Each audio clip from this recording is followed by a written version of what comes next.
What's up, boys? Hello. What's the afternoon version of Guten Morgen? I don't know afternoon, but isn't that bleeding? Yeah, our title is provocative. We don't know what it means. I know what it means. You know what it means? Title? Thank God. Is Bitcoin gonna run the table? That's provocative. It's provocative. Nobody knows. Nobody I don't knows. know what it means. We're running in process right now. Okay. All right, boys. I think we should start off with what we're drinking today, maybe, because we got a special gift in from a special listener. So we got some bourbon, some local bourbon. Steve, you want to read that off? Read some highlights from the label there. This is Iron Fish Distillery. I like that. It's got some awards. There's Oh, a yeah. lot of Double gold. Double gold. I think World Spirits. Let's just cut to the chase. It's fucking awesome. It's pretty good. Yeah, and there was a whole bunch of beer that we're still unpacking because it was so diligently packed. Chilling in the fridge. Yeah, it's in the fridge, chilling. Koch packed up some nuclear warheads. Yeah, so Koch sent us some very nice alcohol, and he also wrote us a very thoughtful letter, and we just want to let him know that all the hosts have read it. Arman, did you want to read a sentence or two? Some of us cried. Okay. Literally was in tears when I walked in. It's moving. True. It's a moving The letter. distillery is in Thompsonville, Michigan. It's a small town in northwest Michigan near Lake Michigan. And he threw in some alfalfa as well in the letter around that area. But yeah, this is 3-page letter. If you've got the camera on me, absolutely amazing. A lot of beautiful shares in here. But I'll just first kind of paragraph, a couple lines to pull out. Please take this bourbon and beer as a small token of my appreciation for the community you've created and the lives you have positively influenced. It is incredible that your podcast that started off as a few friends chatting about a few things turned into a tight-knit community and made a real-world impact on its community members. I imagine I'm not alone in this, but I wanted to share how big of an effect you've made on my life and therefore those closest to me. I apologize for the length of this letter, but this has been on my heart for a while now to express to the four of you how appreciative I am. He goes on to share things that we'll leave between us. Remarkable, extremely heartfelt letter, and yeah, man, big hug. We love you. We thank you. We appreciate you. Yeah, thank you, Koch, but also thanks you guys. This Man. makes me feel good. You're awesome. No, we're the best. It makes me feel good, man. There are times, even today in the Discord, I was like, crypto sucks, TradFi sucks, politics sucks. I'm so bored. And stuff like this is why we do it, right? This is amazing. Well, it is. So I actually think it's an important thing for me to bring up is I used to do a podcast by myself that kind of birthed a lot of what we're doing today. And I remember when I was doing that by myself, the show was called Flow with Arman Asadi, and I had Nick on as one of the first people I interviewed, and then Steven, and then the three of us got together and we did these tipsy talks, and some people that are listening have been here since those tipsy talks. And then we went on to start Alfalfa, but the reason I woke up one day and said to you guys, hey, I think this should be the podcast, and I would give up what I'm doing to do this, is because I felt a magic and a value that was created was greater than anything that I could ever individually do. And I realized that the sum of the parts was so much more valuable. And it wasn't about me. It was about the conversations I was having with my friends and being able to tap into, brilliant minds that also can make you laugh and can make you cry and can make you vulnerable and can make you want to argue something. That is what brings out the best content. And what is content? It's actually just a way to get exposed to new ways of thinking. And Koch talked in particular in this letter about how much his thinking has changed. And so I think that's the gift we give each other, and then therefore to everybody else who listens. Yeah, my thinking has changed over the years as well. Thank you guys. Yeah, and I guess that thank you letter from Koch and the alcohol was also to you guys, which is why we wanted to share it with you guys, because everyone's part of this community, and it's good to hear a heartfelt letter. That was one of the more heartfelt ones, so we appreciate the love. Yeah, man. Are there some tears on that 3-page letter, or is it still dry? All right, guys. I have Well, 2 girls. Leave me alone. yeah, you did mention earlier, like, I don't know if it's all the estrogen in my house now. I feel really emotional. You This actually is only cried? the beginning. Yeah, damn, I didn't know This you is actually only cried. the beginning, man. All right. Well, let's give a shout out to our sponsor. Go to zbiotics.com/alfalfa. It's the world's first genetically engineered probiotic. It's the pre-alcohol probiotic that you want. So you drink it before you have your alcoholic beverages. Make sure you don't have that nasty, shitty feeling in the morning. Engineered by a team of PhD microbiologists. It's a probiotic that breaks down that nasty toxin Acetaldehyde. from alcohol, which is responsible for the rough mornings after drinking. I hope you guys used it for St. Patrick's Day. I raged. When was St. Patrick's No, I'm just Day? kidding. I don't celebrate it. But- Oh, I was like, are you it was Monday. 22? It was Monday? Yeah. Oh, wow. I just, Whoosh. yeah, I was like, you were at the office. Where's yeah, I know. Yeah, nobody raged. No one raged. I was watching The Bachelor. We were in bed by 8. Yeah, same. But anyway, yeah, check it out. I don't know, what's the next holiday coming up? Easter? Do people drink on Easter? No ruse. Nowruz. No Yeah. rage. Persian New Year. Yeah, we New got to Year. rage. That's tomorrow night. It's tonight. It's Tonight at 2 2 a.m. Thursday Yeah. Okay. is the spring equinox, the new beginning. And March Madness coming up. There you go. I'll That's be, an excuse. I'll be to drink. imbibing. Okay. So yeah, go to zbiotics.com/alfalfa. Use the code alfalfa, get 15% off, and help support the pod. And if it doesn't work for you, they'll give you your money back, no questions asked. And thanks, Zbiotics, for being part of the team. Dankeschön. Yeah. I didn't share this topic with you guys. So Arman, if you could go to the card that says, You doing a surprise topic? yeah, I kind of am. Surprise round. There's a card that says we're a lot richer than we think, boys. Oh yeah, I do have that open here. That's news to me. Okay. Okay. Should I pull this up? Yeah. This Pull it is- up on the screen, but it's it's gotta this? get the headline in there. The headline's the key. Man awarded $50 million after Starbucks hot tea causes permanent disfigurement. So I think this issue, this lawsuit against Starbucks has answered the question: what is the worth of a penis? Because apparently, it's $50 million. Wait, is there a video of like him getting singed live? You might want to kill the audio, but yeah. We hear him like Audio that I- screaming in agony. Oh no, this poor guy. I mean, I've had Okay. the Starbucks Third tea. degree burns to Oh, his no. penis. Oh no. Hold on. I don't know if I can watch this. I don't like watching pain. Yeah, me neither. Oh, he spilled it on himself. Oh, he drives away. It's too hot. Oh, he like Wait, Wait, he spilled it on himself? that was spilling it on himself. Hey, he got $50 million. She handed it to him pretty properly. Armand, you got to turn off the audio because it plays on. There you go. Okay. Wait, I thought the handoff was well executed. That was a perfect handoff. Yeah. But anyway, He won $50 million. you're all for carrying around $50 million. as a dick. Yeah, apparently that's the worth of it. If it goes away, you get paid $50 million. Do we know the details of his disfigurement? Yeah. Let's just say completely Kendall. unusable. Kendall. So the question is, if I approached you and said, "Hey, $50 million trade," This reminds me of that conversation you guys had at Nick's bachelor party. what was that? You don't want to Oh, bring it okay. up. Yeah. Yeah. Wow. The prison one? Oh yeah, Yeah. that one's rough. Yeah, that is pretty rough. That's for Alfalfa After Hours. I wasn't there, so I'm just as Yeah. clueless. You as didn't the hear about audience. it? It's pretty I don't good. think so. Do you have a Steven's- number though on your? Oh, I was one of the no number. Wasn't there only other one person? Non-negotiable? Yeah. No. I probably have a number, but 50 is not enough. All right, I'm 50's not I'm enough? inferring through context. What if you could leverage against your asset because it's on your balance sheet? It's there. It's always an option, apparently. Just sell calls. Yeah. That's what I do. Can I go on Aave and borrow like 20 million against my penis? I think you can. You can show this as evidence. Huh.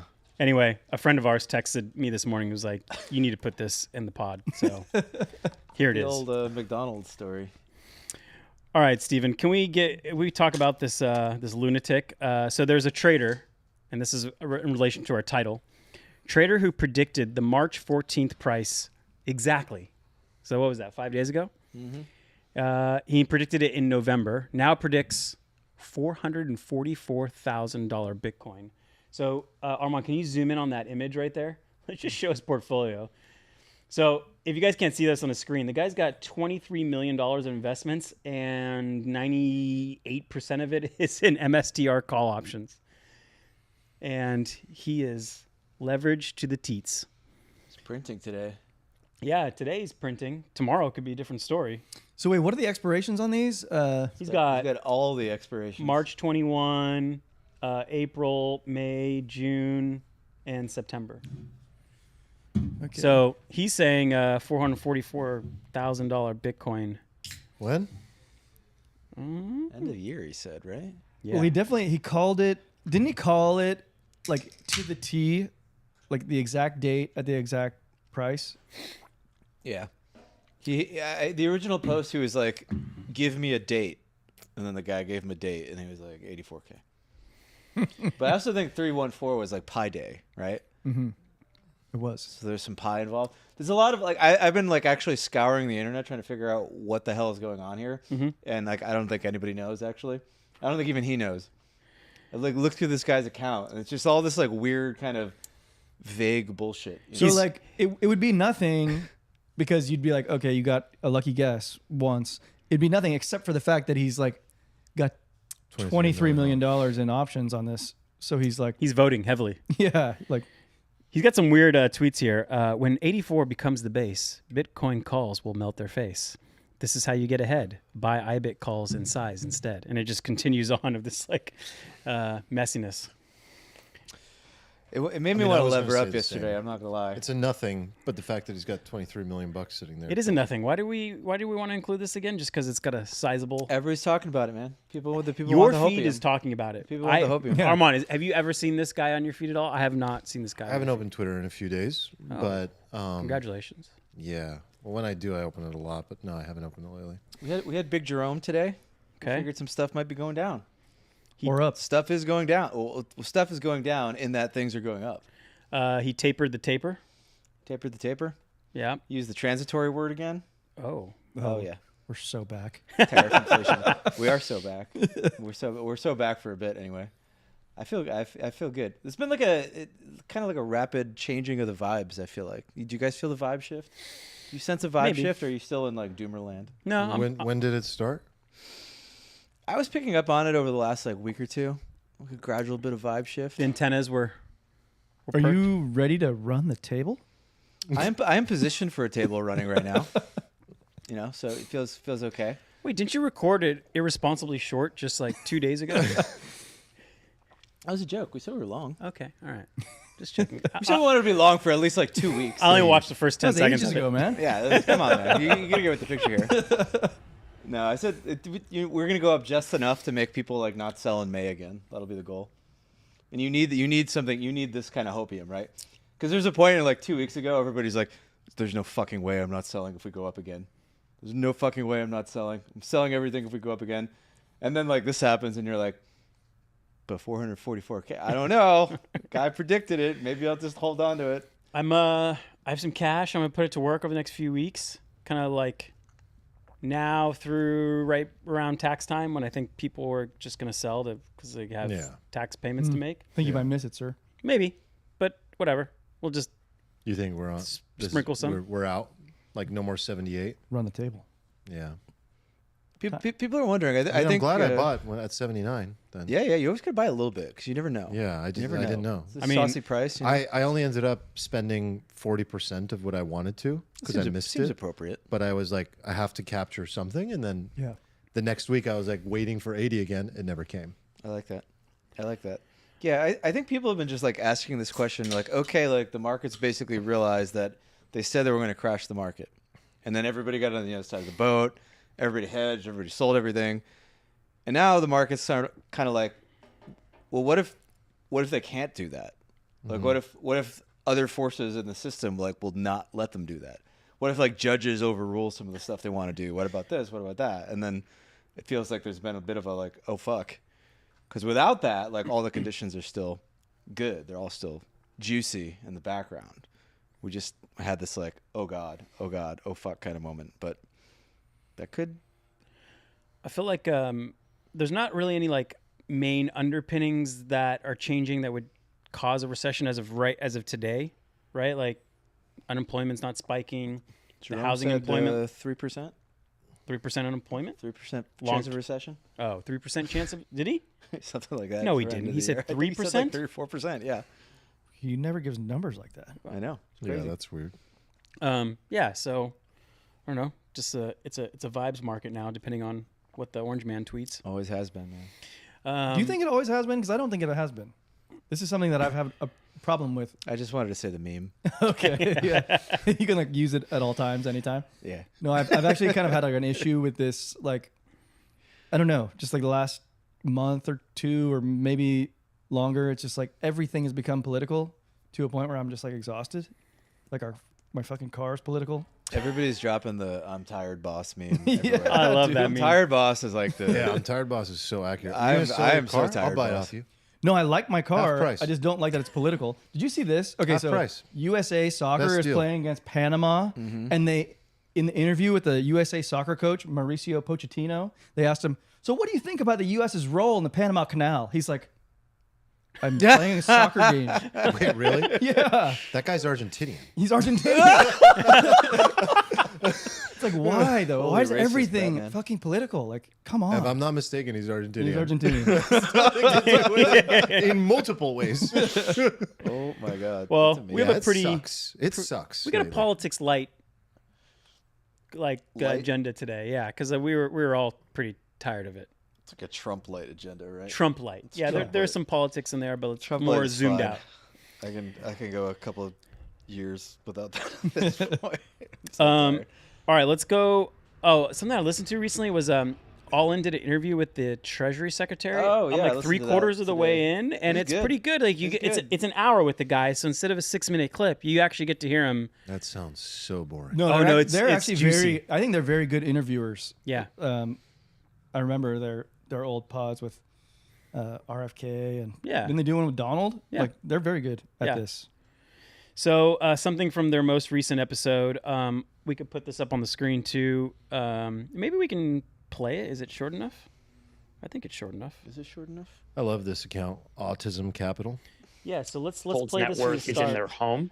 Only 10% of their net worth is in owning the S&P Is that Andrew 500 Schultz? in index funds or whatever in their retirement accounts.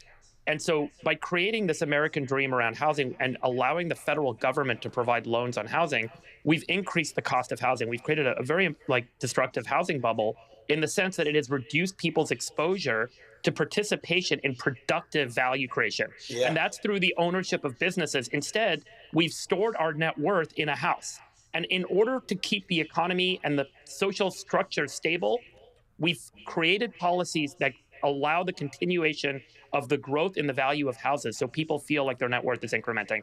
And You're that's 100% right. and that's 100% unfortunately very They've restricted unnatural. making new housing. Yeah, I mean, it's like the main asset. We have Yeah. to protect it. So you may not have heard that first part, but he said 60% of middle class households' net worth is in their home. And I just want to see what do you guys think about it? Like, I mean, I tend to agree with him. Like I've mentioned before, I don't think it's like a good investment. I did look at the trailing 30-year return of your primary like residence versus the S&P 500, and it looks like average annual return from your primary residence is 3.8%. Now, the last 5 years have been an exception. It's gone up 50% in just the last 4 years. So what is that, 10, 15% a year? So definitely an exception. And the S&P 500 the last 30 years has been about 9.6%. Yeah, stocks crush real Yeah. estate. Does that factor in the leverage? No. Well, no. It's not apples to apples because you're not 5x levering your S&P. I thought about that. Like, I don't think you With you 20% want. down. I don't know if you want That's the best to part.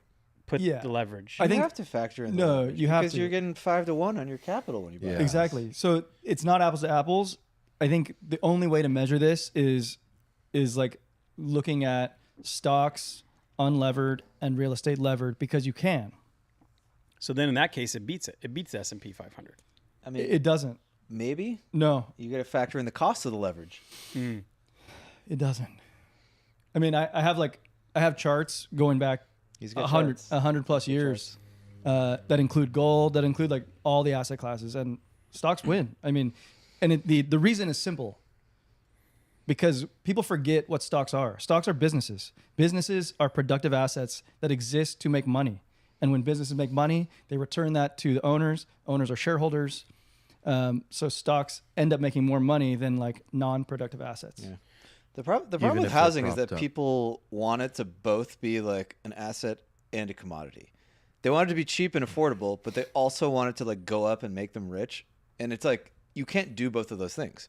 Like you can't have something be like abundant and cheap and affordable, and then also like go up in price, because to go up in price like would imply like some modicum of like scarcity, right? Yeah. So like we have to pick a lane. Yeah. And I think the lane of like making housing like a commodity is the better lane, right? Like there's no real reason why everybody should like have like a ton of their long-term value growth like locked up in like the fate of their house. It agree. doesn't make any sense. You know, we get it turn, but like how do you go back from that?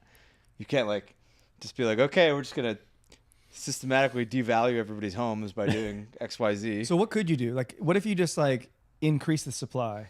I mean, they're doing that in You some do have cities to in just do Texas, that, right? yeah. That's the answer. Increase the supply. And you can do it in a way where it's like you build sort of like a different tranche of housing, like an affordable type of home, and then like I think that kind of like maintains the scarcity. I of think the, it kind of happens naturally though. Like I see in some of the apartment complexes we've invested in, they're like they call it workplace housing, which is just like it's around where the jobs are, and it's meant the rents are in relation to the types of jobs that are there. Like they make sure that they're affordable for the types of incomes that are there. So that kind of happens naturally. I think the hard part of it is like it's all distributed regulations, right? These are all like local and state regulations that hold us back. So you can't have a president come in here and like magic wand it and be like all of a sudden more housing. You have to have all the individual. So counties. what do you mean by that? That's like it's like county zoning laws, Yeah, typically. Totally. Like even in the Palisades, for example, we heard about that. They have their own zoning issues because they're near the coast. But even in the interview, like Besant was talking about how in Greenwich, Connecticut, like they have a bunch of affordable housing because there's a statewide law that basically says like if you don't do XYZ at the county level, then people can go over your head and come to the state, and you know, so there's like this check on the local authorities that kind of forces like, so it is possible to do it at the state level. And I think some states can just choose to be affordable states to live in. I mean, that's already happening. So Greenwich, Connecticut is like a really rich area, right? Oh yeah, like mega rich. That's like where all the hedge fund. Okay, so all the hedge funders have these like mega mansions, but then there's like affordable housing like mixed in with that, or Yeah, there's a ton of housing in Greenwich that isn't like 100-acre horse farms, you know. it seems weird. I've never even been there. So is it like copacetic or like? I've been there. It's nice, but it's Super like there nice. is like a kind of normal looking town there, aside from all the places where you just roll up and there's just people playing polo and shit, you know. Well, I mean, I do have some experience with this. Like Jackson Hole, Wyoming, where my parents live, is like faced with this conundrum of like 100-acre ranches, and then you need like service workers, you know, like you Right. need housing for the people who work at the restaurants and stuff. Right. And it's like That's super common in these like rich mountain towns. yeah, it's like a problem that they're constantly trying to solve. So Max says something similar to what Steven said. He says factoring in utility though, stocks have zero utility pretty much. Home has utility. I mean, I'd argue that most investments don't really have utility in that you use them. Utility in the same way your car has utility. But I think like, and you probably put cars in this bucket, but I think a house is like a consumable product that you consume. It's not necessarily like a good investment vehicle. You could argue it's not an investment vehicle at all, but it's definitely not a good one. Right. That's why it's probably like more of a commodity than it is an investment. Honestly, it's like it is like this consumable. It's like any product, like your car. I'm thinking it was like corn. It falls, it literally falls apart over time, and you have to like pay taxes on it like year after year whenever even if you don't sell it. Like it's got like all the hallmarks of that, right? So I don't know. It's kind of hard to go back on it. But you mentioned the best interview, and like the most interesting part of that interview is when he was talking about the strategic reserve and like why we have a strategic reserve, and it kind of wraps into because I listened to this Friedberg interview too. And like one of the most painful parts of the Friedberg interview is when he talks about how I remember this discussion, like I think it was under the Bush administration, like Republicans were talking about putting like, you know, investing Social Security in the stock market. Is that what they meant by like privatizing it? Probably. Which sounds a lot worse than like, hey, what if we invest everybody's money in the stock market. in Solyndra or Bro, and he said the math was such that like if had we done that, like we would have like 7 times. 7 times as much money, and there'd be no problems with Social Yeah, Security. his argument was that we created this nation fund. What is it called again? What does Saudi Arabia have? The sovereign Sovereign wealth. wealth. Sorry, fund. the sovereign wealth fund. But he's like, Social Security could have been that because we could have a massive surplus, and then you use that surplus to buy assets on behalf of the American people, and it continues to like build up in the Social Security fund. And Does it exist like that? Help me understand how Social Security works. Because we all pay taxes into it. Like business owners pay taxes into the Social Security, right. and then they probably like immediately need to pay that out. It's not like an insurance company that has a float that can be invested over time. No, it's a Ponzi scheme. It's a Ponzi. That's running at it's running at a deficit. Definitionally a Ponzi. Like you or your kids probably won't have any money left unless there won't be any Social Security funds unless they do something. But there's no risk in doing what he mentioned because in either case they're just going to print more money. You're going to print more money now to fund the liability. You're not going to let old people. I also think if you're going to run a Ponzi, there's no better way than to like invest in your own assets, sort of ensuring that they go higher. What do you guys like better, investing Social Security assets in the stock market, or what we've talked? I don't know, it's probably like 2 or 3 years ago, but doing like a reverse Social Security. So at birth, you get money that gets invested in the S&P 500. You can't access it until you're, 21 or whatever, and you're kind of like bought in from the beginning as a citizen into the like beautiful thing that can be capitalism. I think Get equity. Get American equity, baby. The way that it works best is if you do both simultaneously. Yeah. Because then you give the babies stocks, but then you push the value of stocks up perpetually. Right. Is this something that's not being priced into the market? Like the fact that like we might just like have the U.S. government just bidding stocks for forever from That'd be at some point glorious. in the future. I mean, that'd be Imagine like wild. the poor like companies that are not included in the S&P 500 because we're only going to bid that one. Yeah, that's true. I mean, the Vanguard 401k machine does that kind of for us now, Right. right? It's a whole other ball game with this behind it, though. Yeah. I mean, that's crazy. The other interesting part of the interview is like when he was talking about the idea of like why have a sovereign wealth fund, and he was framing it as like, well, we could use the money and just pay down the debt, but like I think we could get a higher return by investing it, which in the long run, right? Because he's like, oh, the interest we have to pay down is 4.2%. So if we can get a higher return than 4.2, which I think we can get, why not do that? And it was just this like interesting approach that like I hadn't heard anybody talk about in a long time, where it's just like, hey, we got this like really, really bad problem. So option one, austerity, everybody kills Yeah, everybody we with die. pitchforks. We die, right? Option two, we print all the money. Basically still ends with everybody dying. Yeah.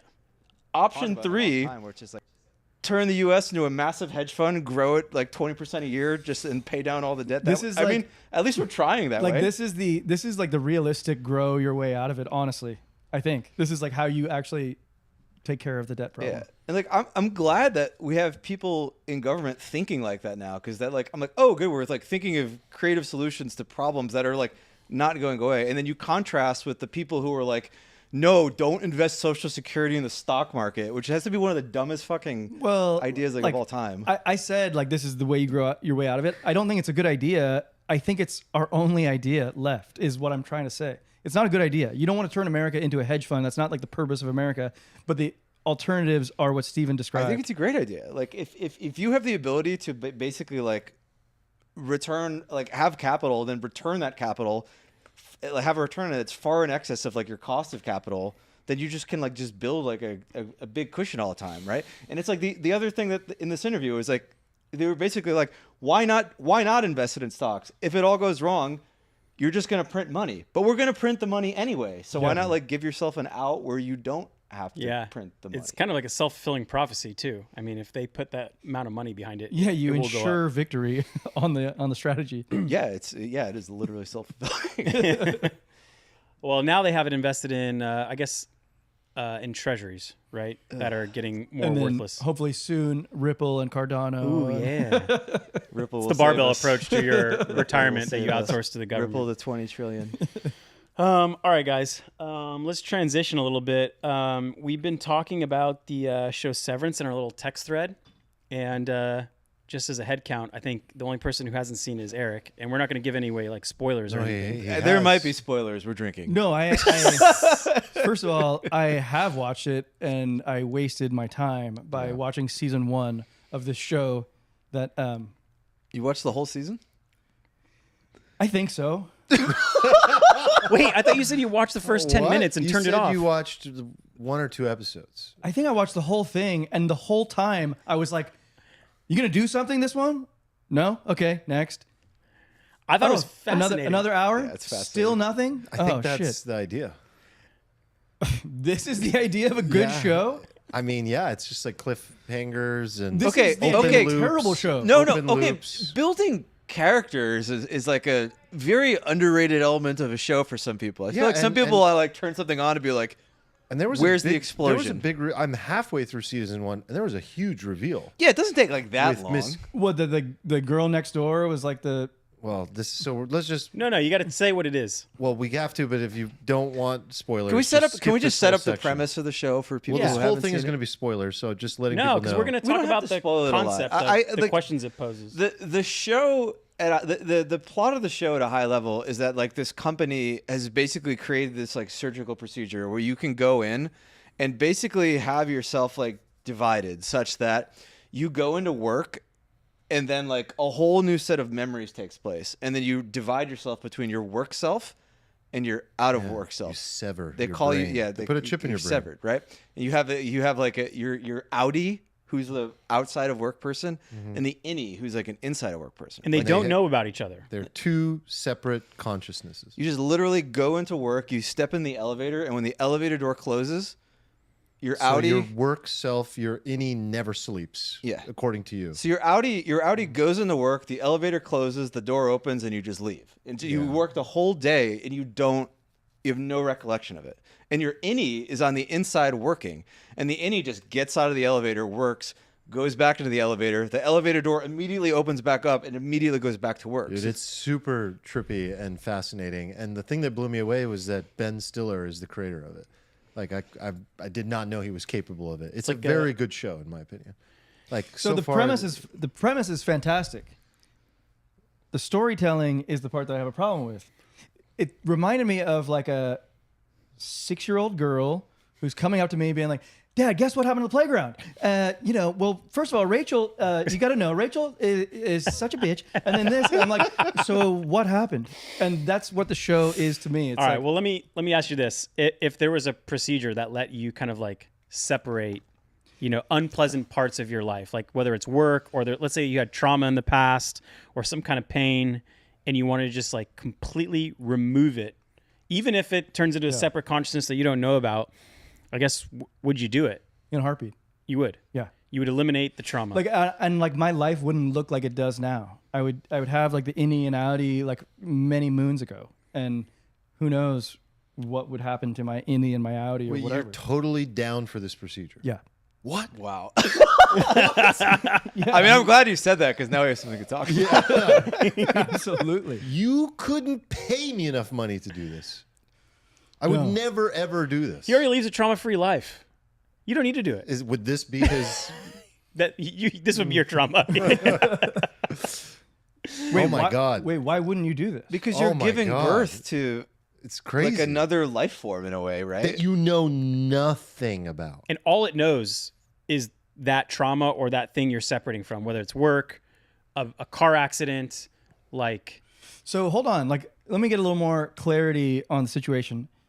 Like I'm presuming that I, the one choosing to sever, gets to choose to not do the shitty version. yes, exactly. Yeah. You're- It's the,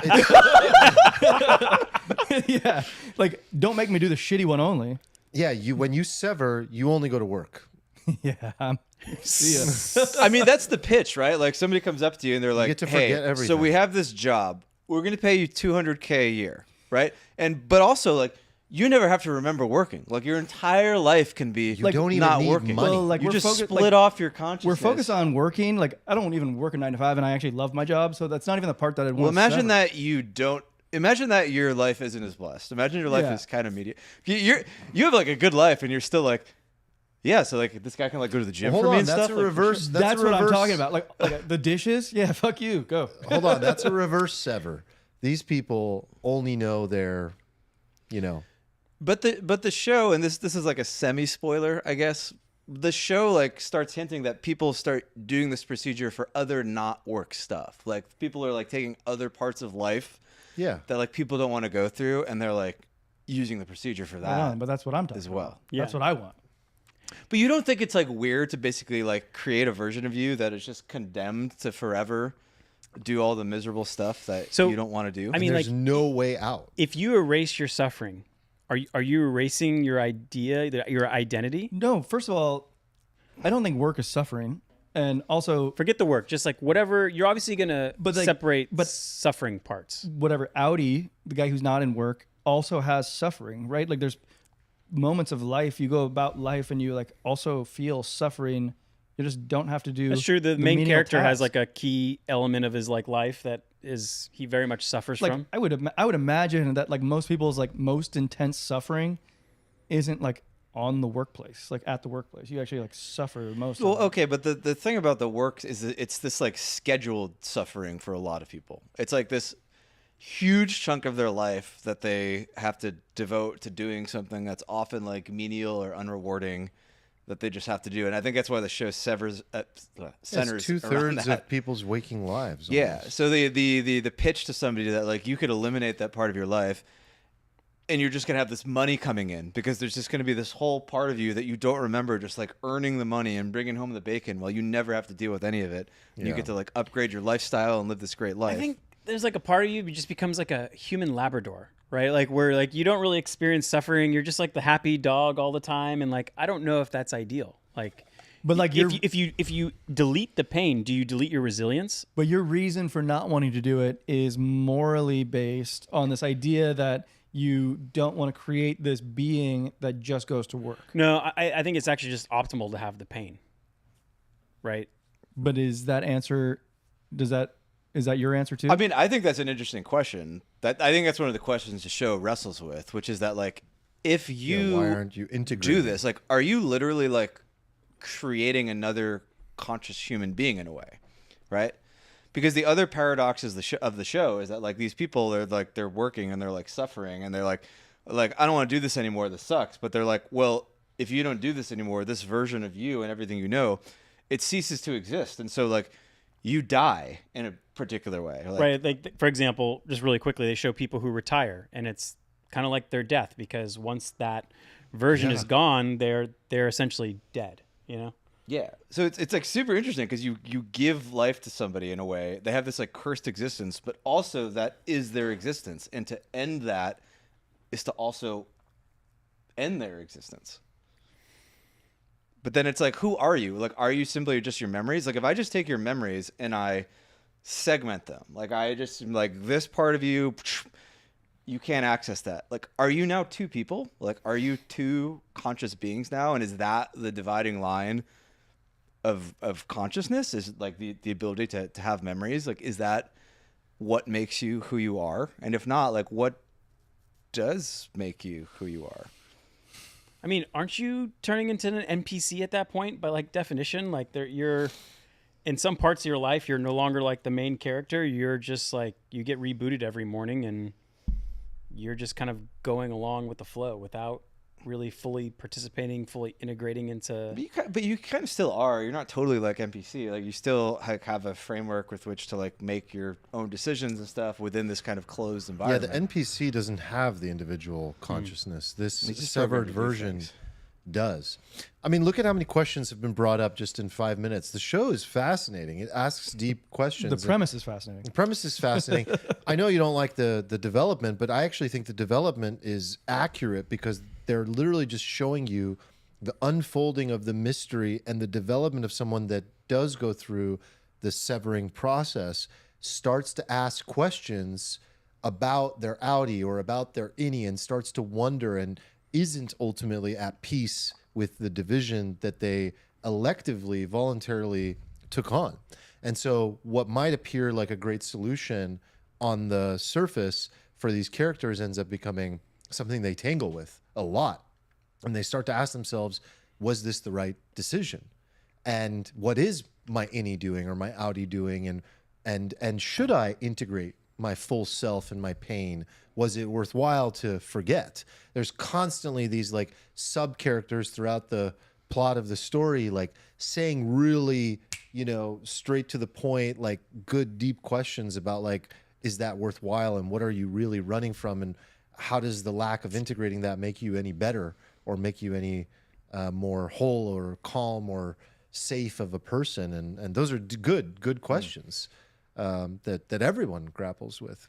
Yeah, and it's interesting because each of the characters in the show seems to do the procedure for like different reasons. Like some, I think, do it out of like selfish reasons. Some seem to do it for reasons of like, I have to do this for the survival of my normal family, right? And then others are doing it for like some kind of nebulous, like career-oriented reasons. Yeah. Like so, it explores all the different reasons to do that.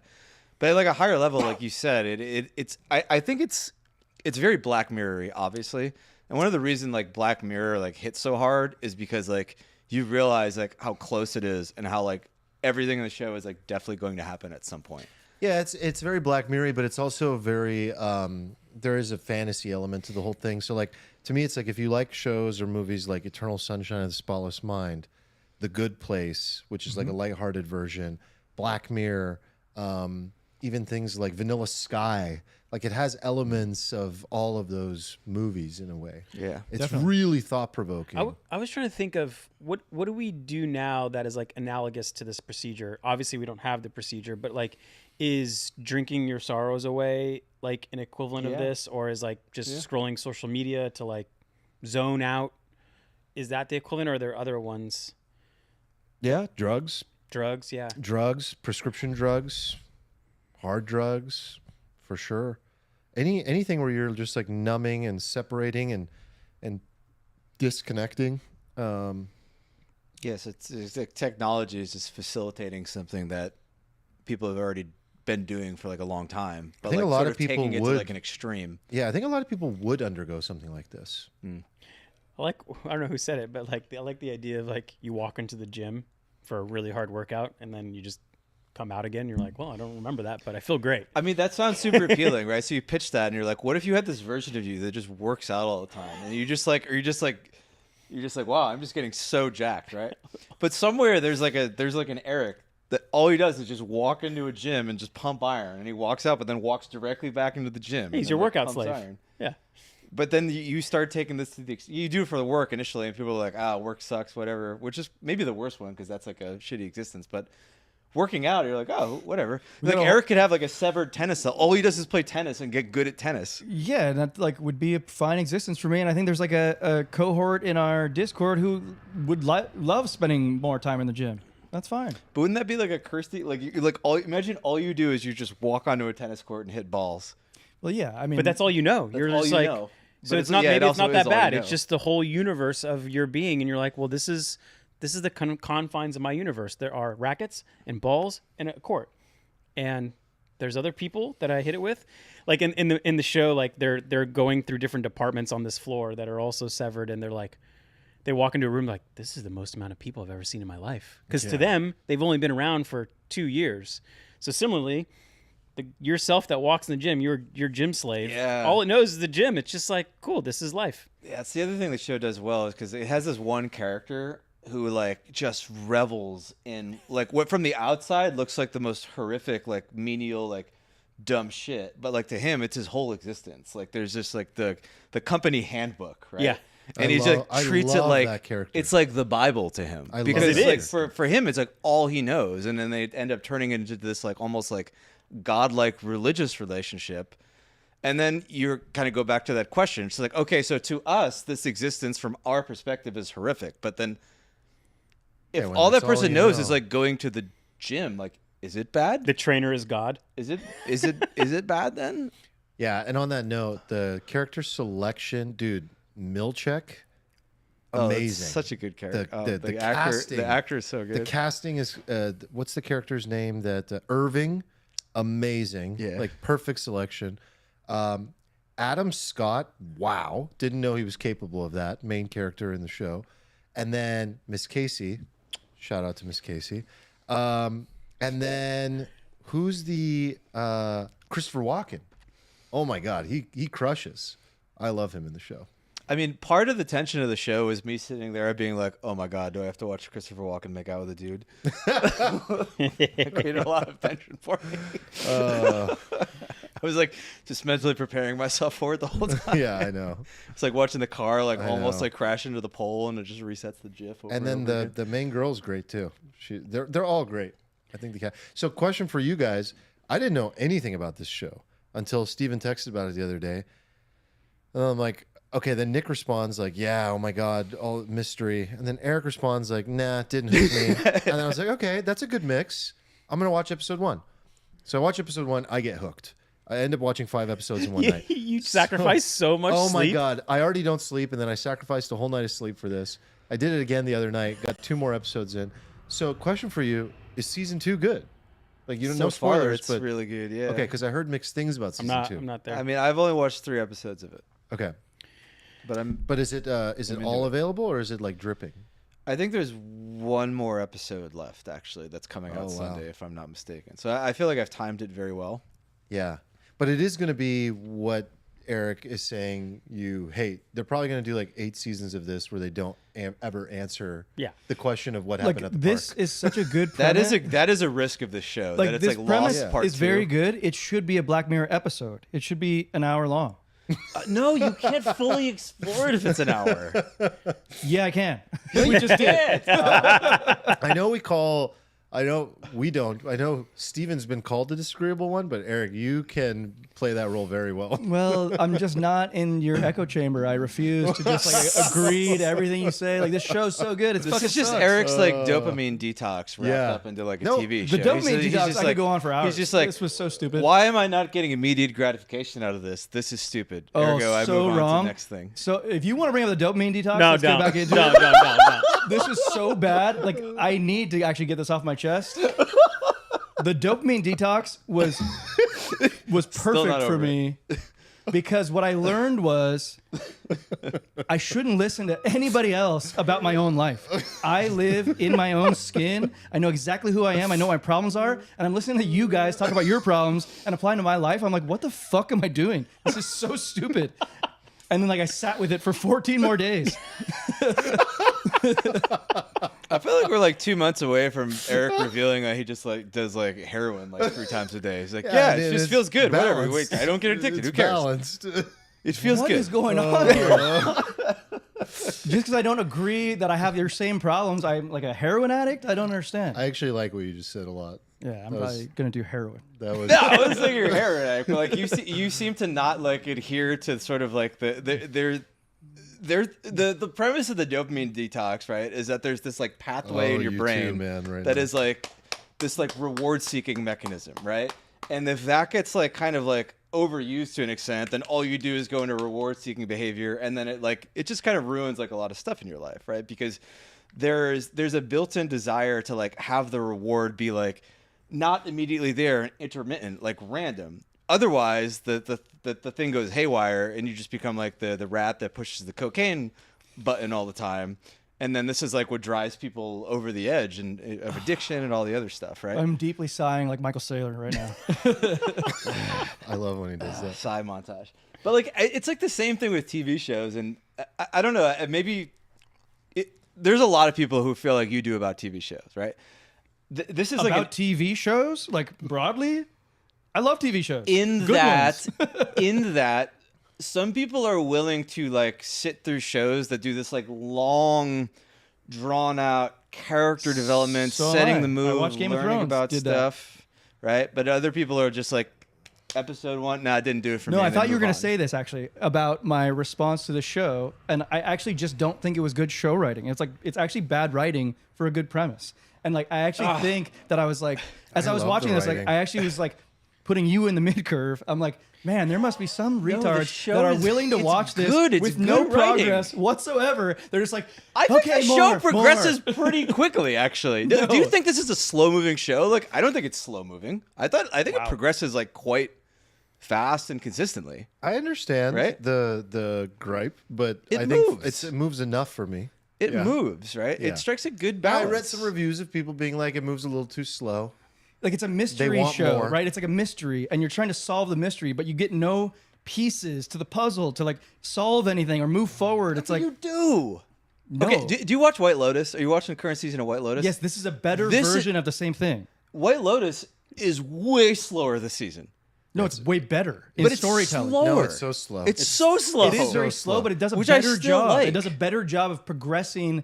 No, it doesn't. can you Literally nothing happened can in you White Lotus until explain last episode. what it is that White Lotus does that's Okay, so better? in the current season, I don't want to give any spoilers, but in the current season of White Lotus, you have like these different cohorts. You get the three Yeah. middle-aged women. You get the Southern family. You get Belinda, the black woman from season 2. You get like different Yeah. characters that they're like moving. They're progressing all of those stories linearly forward, but like without revealing necessarily everything. But all of it is still moving forward. And like in the show, Do you think it Severance, could it, just like just be- wasn't moving. An indication of like the reality that they're in. Yeah, they should have done Severance in real time. Let's like watch it over 17 years, one day at a time. Yeah, I mean, they're stuck though. Like, I just feel like every episode nowhere like, to moves go. the plot along. I feel like There's they did a good nowhere to job. go and there's nothing happening. Oh my god. It All should right. have been an hour. It's gonna have We've severed our agree to audience disagree. into people who have watched it and people who haven't watched it. So people who have watched it, I want to know if you would use the procedure for anything. All right, let's switch gears. So we said we are going to be politics light. It's going to be like policy and Trump light because Stephen wanted to have a little zoomed out political discussion. Oh god, the Discord was so good today. By the way, Did you This talk was about the the subject? best- I was They- in like it was like primed. Like it was funny because we talked about that. We talked about like zooming out because like I don't want to be in like, oh, Trump did a thing. Is it good or bad? It's honestly it's fucking exhausting. It's boring. It's like unproductive and like me and Rizzy got into this like really Dude, first of all, super zoomed out. First of all, you discussion. and Rizzy in the lounge, I think it was, talking about like the society at large, Western society was fascinating. In the Money channel, we started blending money with like how to live a fulfilling life, and that was like many participants in there. The Discord, it was like the best on day. fire today. Best day One of of the Discord best of days all in the time. Discord history. Every channel was just popping off. It was a beautiful thing. Great discussions everywhere. Highly recommend. It chose a great day to bring back the. hang on. Yeah, you're The waving a radical flag, I baby. have some concerns about this. Why? Where'd you get that? I don't even remember. where I Looks got like this. a new print. Yeah, you made that at home. Did you do a had this forever. secret run of shirts? No. Are you It's sure? the first time you wore that. Does I that don't know, sound I like see- something I would do? I see a crease in your left shoulder for the shirt. Did you? And I also First see time wear. extra. I've only worn the shirt like twice. I also see extra length that I don't have. I never. You know I never like loved the saying to begin with, right? Yeah, we like the But I feel like radically it's moderate saying. I feel like now it's a good reminder. For people listening, Steven's wearing a shirt that says radically moderate, and Arman's I love questioning the where saying. he got it from. Looks new. Hasn't been washed. It may have not been washed. It Secret- may have never been worn enough to make it out of my Secret dirty print pile, run. or Okay. my worn pile, or what have you called a weird pile? I thought I saw a message like a medium- month medium ago, pile. though. Okay. Or no, recently people went to ETH Denver, and then some people had it on, and then someone came to Discord and said, "Will you guys do a print? I really, really want one of these. We have to do a new release. We got to do a print." We got to do it. Yeah, we got to make it to eat Denver next time, maybe. Yeah. Anyway. Yeah. No, but we were talking about this episode, and we were like, can we have like a zoomed out discussion on something? And I wasn't sure exactly where you wanted to go with it. I or only where to take live in it. the zoom out, so let's Yeah. go. I mean, Well, your prompt was like, what are we doing? Like, what is the goal of America? Like, what should be the goal of the country? Forget who's president or what policies. Just like, what are we optimizing for? yeah, what are we optimizing What is for? the goal? Because yeah, I feel like we've lost sight in a lot of areas about like what the goal even is. It's just like the goal is just like winning. And most political disagreements are because people are way too zoomed in. All Most the people time. probably agree about what we're gonna talk about, like what the Yeah. priorities might be. Let's do it. Like, did you see the John Cleese video that I put in the Trello yesterday about like the video? It's like a classic video on like enemies. It's and too why, long like, to play. having- It's long. And like why enemies are so great and the Well, he's in-groups like, and the out-group- it's just like a very If you're well a person that's put- like angry and upset all the time, maybe you should adopt extremism. because there's benefits to extremism. With extremism, you get enemies, and then you can like foist your anger and hate upon them. And guess what? It feels good. And then he goes, this great comedy who bit. is that? It's the guy from Monty Python. But he's also like a professor at Cornell, I think, right? Yes, please. Yes, Thank you. please. Thanks, Dad. Thanks, Dad. Beers all the way around, please. God, I mean, I know we were supposed to talk about this, but like the discussion me and Rizzy were having was like super interesting. And I love Rizzy because Rizzy's always zoomed out. Dude, when Rizzy's always like rising above like whatever. I felt like topic Rizzy came back to the Discord today, and like everybody stepped their game up. It was like, oh shit, like Jordan's at practice, like we got to play well. You're talking about something, and he like quotes something he wrote like 3 years ago. And it's just like He did. He pulled a 2020, like 2022 comment. it's so funny. But I mean, the discussion me and Rizzy were having, it was kind of related to we had a thing last week where the Trump admin was kind of like trying to revoke that dude's green card status because he was allegedly pro-Hamas or whatever, right? But then it like kind of turned into this like meta discussion about like the vulnerabilities of Western civilization and how there's this paradox with Western civilization by which like you have these like ideals, right? And these ideals, they like look really nice on a piece of paper. And as long as all of you are like white European Christian people who just kind of believe the same shit, right? You know, who came together, it doesn't work because for somebody who's like outside of that, they don't like share these like base ideals. Like that's like, it's like a chink in the armor. It's like a weakness, right? So free speech is like a good example of that, right? If there's like kind of like a good faith society where everybody has these like same kind of like base moral assumptions, then like free speech is, and tolerance at large is good, right? But if you come up against with like a sort of like anti-Western mindset, anti-Western society that doesn't take any of those things as a given, then the sort of like Western ideal to sort of promote these like higher level values becomes like a weakness. And then the forces outside of the West, they exploit those Western principles to sort of like undermine Western culture.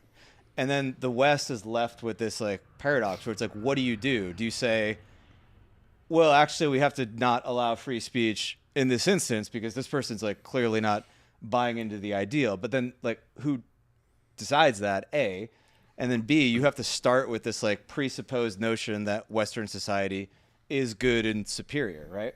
And you can't allow any discussion of that because to do so would be to kind of circumvent your desire to not have that be exposed as a weakness. So you end up in this catch-22. And like what Rizzy was wondering about and what I was wondering about is like whether that just means that the West as we know it is just sort of like inherently unstable, like this like radioactive element that's just going to decay, and that it's like this kind of weird, unique butterfly in the, you know, the frame of all civilizations that have always existed, and that like this is going to trend back to some sort of like techno autocracy or something at some point, because ultimately those kind of governments or societies will be able to like coalesce around a strategy and sort of like exploit the like West. maybe if like the U.S. continues to lose power, hegemony, or whatever, it's like maybe we just revert to authoritarianism at the end. It's funny because I had a list of things and I had one with a question mark, and it was like the question mark was, should social cohesion, national unity, whatever you want to call it, be part of the priorities, the goals? Like, can you just still give everyone economic prosperity, as much freedom and liberty as you could possibly imagine without government in your way? Like, whatever your list is, does social cohesion need to be a part of it? Like, one argument is that, you know, the enemy isn't the economy, inflation, China, whatever. It's like, no, when you culturally separate into two groups, and we're obviously experiencing that now. But I don't know. Do you think it has to be part of it? It sounds like you're saying, yeah, it's the biggest problem, that if we're not socially, culturally cohesive. I think we have to be cohesive simply because of China. And so how the cohesion actually comes to be, I don't know if it can come to be under the democratic system that we've had. But then that's also scary because I don't want to live under some like technocracy, authoritarian regime, or at least I don't think I do. Maybe I don't know enough about what that might look like or feel like. But that brings cohesion and unity to a certain degree that's somewhat forced.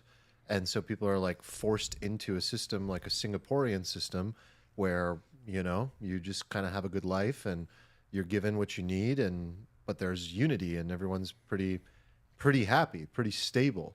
But I don't know if that's the best system for the West. I don't know if that's the best system for America. But I do know that if there isn't cohesion, like, we're fucked.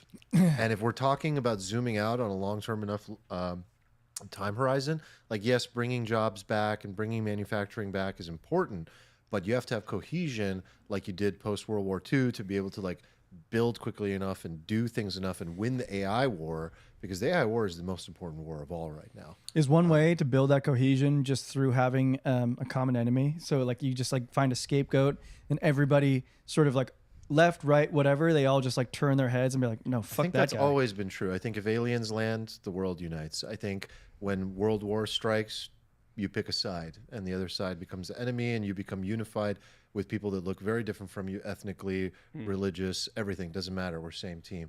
And I think that all you see in America is a lack of well, there is a villain, and the villain are these two opposite political ideologies. And so we're rallying up because there's no external force, to your point, that is causing us to unify.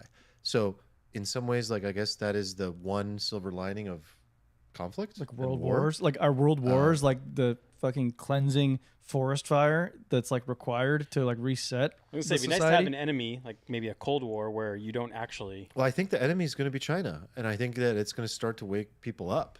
Palmer Luckey talked about this a bunch in the interview. I finally just finished it, and I didn't get to talk to you guys the day that you guys talked about Great it. interview, by the I just way. want to You talking say about the Sean Ryan one. that guy is so goddamn inspiring. I had no idea the level this guy was playing at. I'm incredibly inspired by Palmer Luckey. Like, very interesting guy. What's the Shaq quote? He's like, I was not aware of your game. Yeah. Must apologize. Yeah, I was not. And when you look at like people like Elon that come with so much baggage and behave like a fucking child all the time, and I know Palmer's had his controversies too, but man, the guy is very interesting and inspiring to listen to, and is doing great things in the world, just like someone like Elon. So without a lot of that baggage and bullshit. Yeah, I almost hold Palmer in like higher esteem than I hold Elon. Yeah, to me be too. honest. Like Elon is just sort of running like full-time PR for himself. Yeah. So I think his image is definitely pushed on you in a way that like, I also Palmer just doesn't do. like people that are articulate. I don't find Elon to be articulate. He's very hard to understand. You know, it's not his fault. It's just how he speaks. I agree. Palmer Luckey is an incredibly inspiring, charismatic person. He's charismatic. Yeah. And charisma is two things, by the way. Like, I think we often like forget what charisma is. What is charisma? Charisma is somebody who's high intelligence, right?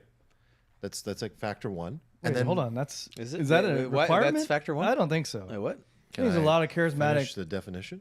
But you've already kinda driven the lost car me. off the road. I don't want to go off the cliff. It is literally high intellect and warmth.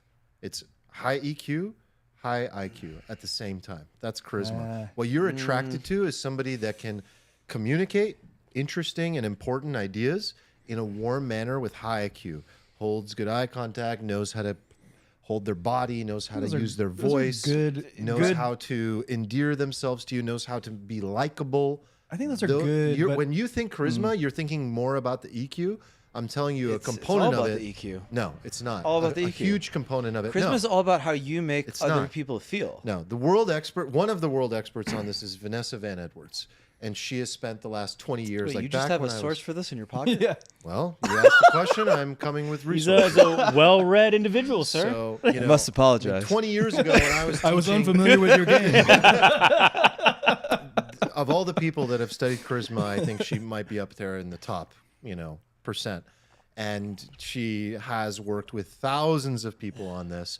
And charisma, in my definition, before understanding her definition, was always what you guys are also saying. It was the EQ warmth aspect of it. But you cannot simply, that's like the car salesman. That's not enough. You've got to have high intellect combined with that articulate I think capacity it's. to communicate combined with the warmth. Could be a and secondary EQ. component. I think where we're getting confused, Steven and I, is on the the definition of high intellect. I think you need sufficient intellect. Fine. Yeah. Anyway, this was a sub-thread of a sub-thread in the conversation. So a let's triple go back sub-thread. to the thread. You know, You were the talking one about- thread you were was talking about Palmer, cohesion. and then I'm coming back. Let's go back up. The thing I wanted to ask you about cohesion is like you're implying that you're like coming together around something, but in the spirit of America, like what is it that you're coming together for, right? Like yes, humans bond against common enemies. That's not a sustainable thing. Like you can't just build a society in the long term around just like always like having a boogeyman. I know what that we're you going to tear come down. together for, and that's what I think this conversation is a new system. But what is And so what what is is the well what is the is it just a system or it has to be like a What's the goal? is It's it a like new an idea. ideal or It's a like new what is idea what is the of- idea? Is of it a new idea? Is there anything that we can like keep Isn't from there the old already idea? like is Sure. there already an idea? Is there already a good Yeah. American idea? Well, I think right now there's a party working for a new system and saying, can we bring a new system that contains components of the old system, but washes away with a lot of stuff that we feel is redundant, unnecessary, bloated, But and the system focuses is on secondary, don't you agree? Like It's secondary It's a to- means to achieve Yeah, the yeah. ideal, but what is the ideal? Well, that's the marketing, and I think that's lacking, and it isn't causing people to unify. It's causing division. mean, right like, now. Is it just marketing? No, there's got to be a value that we like all like agree Sign on. up for Why aren't they like similar values to what the country was founded on in the first place? Like to me, they're The pursuit Because of they're- life, Because they're liberty. white and Christian. okay, You- fine. But let me re-describe it in my own words then. I have one thing to say Yeah. on it though. You cannot create a new ideal that unifies people by talking about a woke mind virus. You cannot do that. The problem is you need to give something to people that everybody I agree, yeah. can latch onto. Yeah.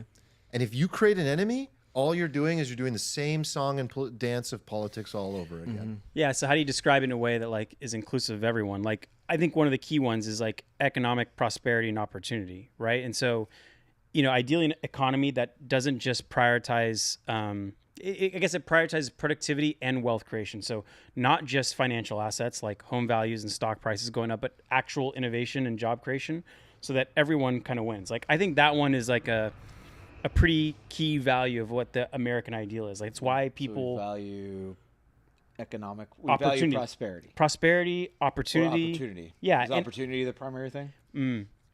Yeah, opportunity. It's not a given that you will be prosperous, but like you have the Yeah. opportunity to. Opportunity seems like a good base value, like super fundamental. Yeah, and I think the key is like you have to have actual innovation, right? If you have actual innovation, then jobs get created, and it kind of like spreads to every part of the socioeconomic stratuses, right? Where if you have just asset inflation, which is what we've kind of maybe experienced in the last like 5 years, that doesn't feel good, right? Because if you're in the bottom rung, your costs have gone up and you didn't really make more. So anyway, that's one. And then the other one is just, how do you maximize liberty?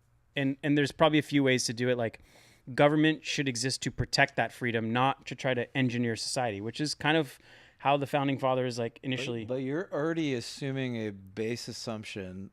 Sorry, that was redundant. That people want liberty. That liberty is like a thing people want. What And do you a lot mean? Like we, the people, the Americans? What do you mean? Like, of course.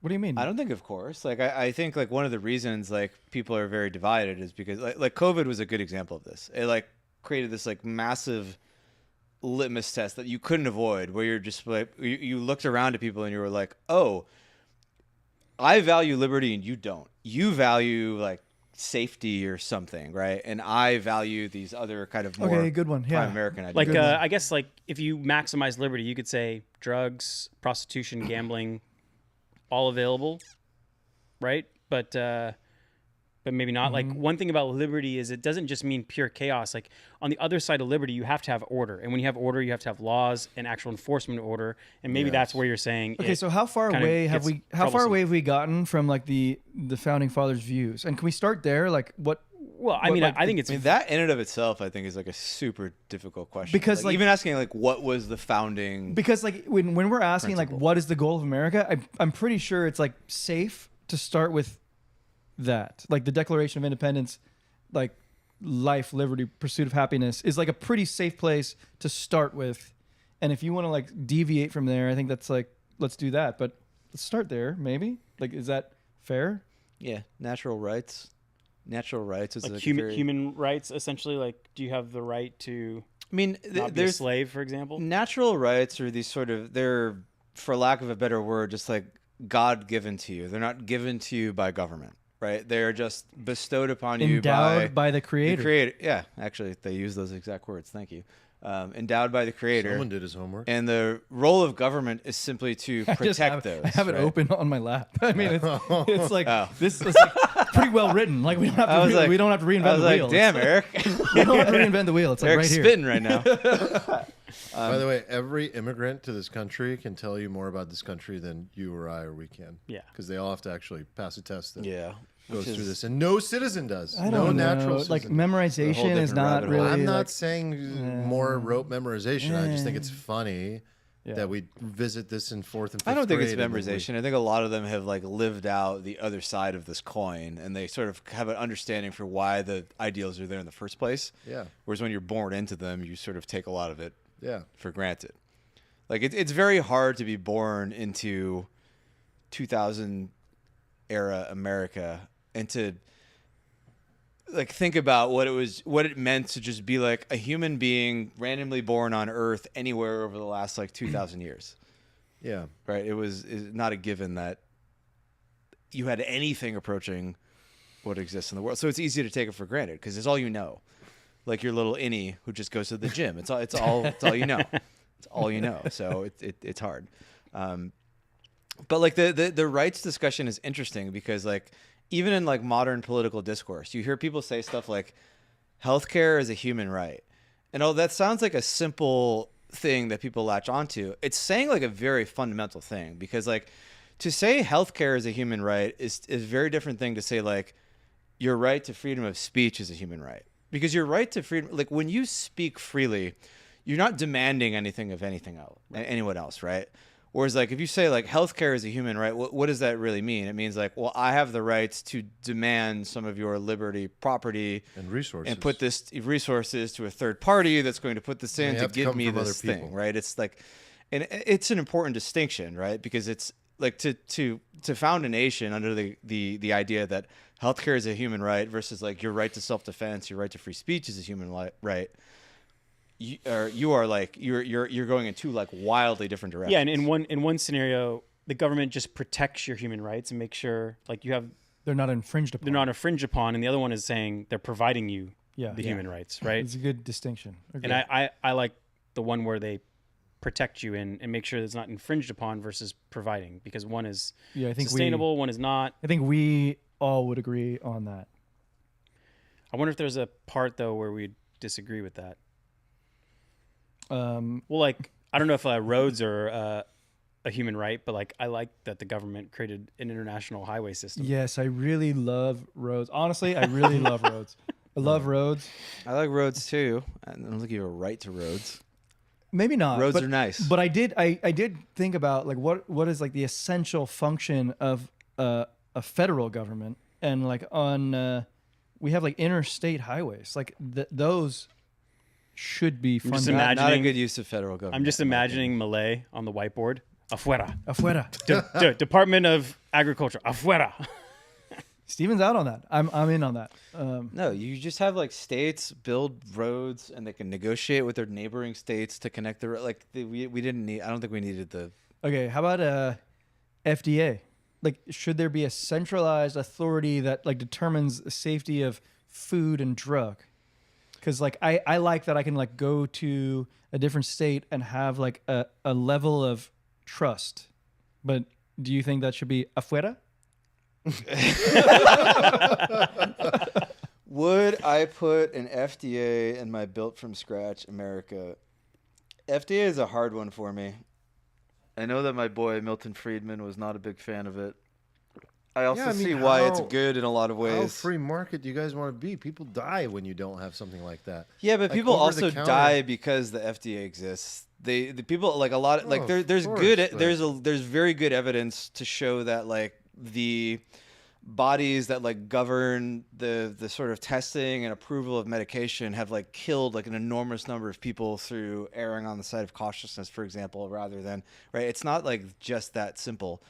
And then when you create these organizations, they just become like loss averse in a way that like the losses are sort of measurable and that they affect you'll never get fired for the million people that died because you didn't approve something in the future, but you will get fired for somebody who dies because there's something you approved in the present, and then the system won't take all of that. Well, into like account. in that case, it falls under the protect versus provide framework. Like protect me from something on the shelf that'll kill me. Yeah. But you don't have to provide me, those drugs.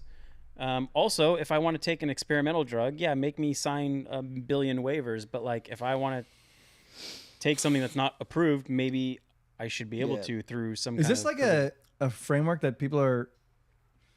Is this a common framework, the protect versus provide? Because I feel like I align with this a lot. Alfalfa Original. Yeah, the Knickerbonny. I like that. Protect versus provide is good. Like when you step into the realm of government providing stuff, it's very difficult for me to.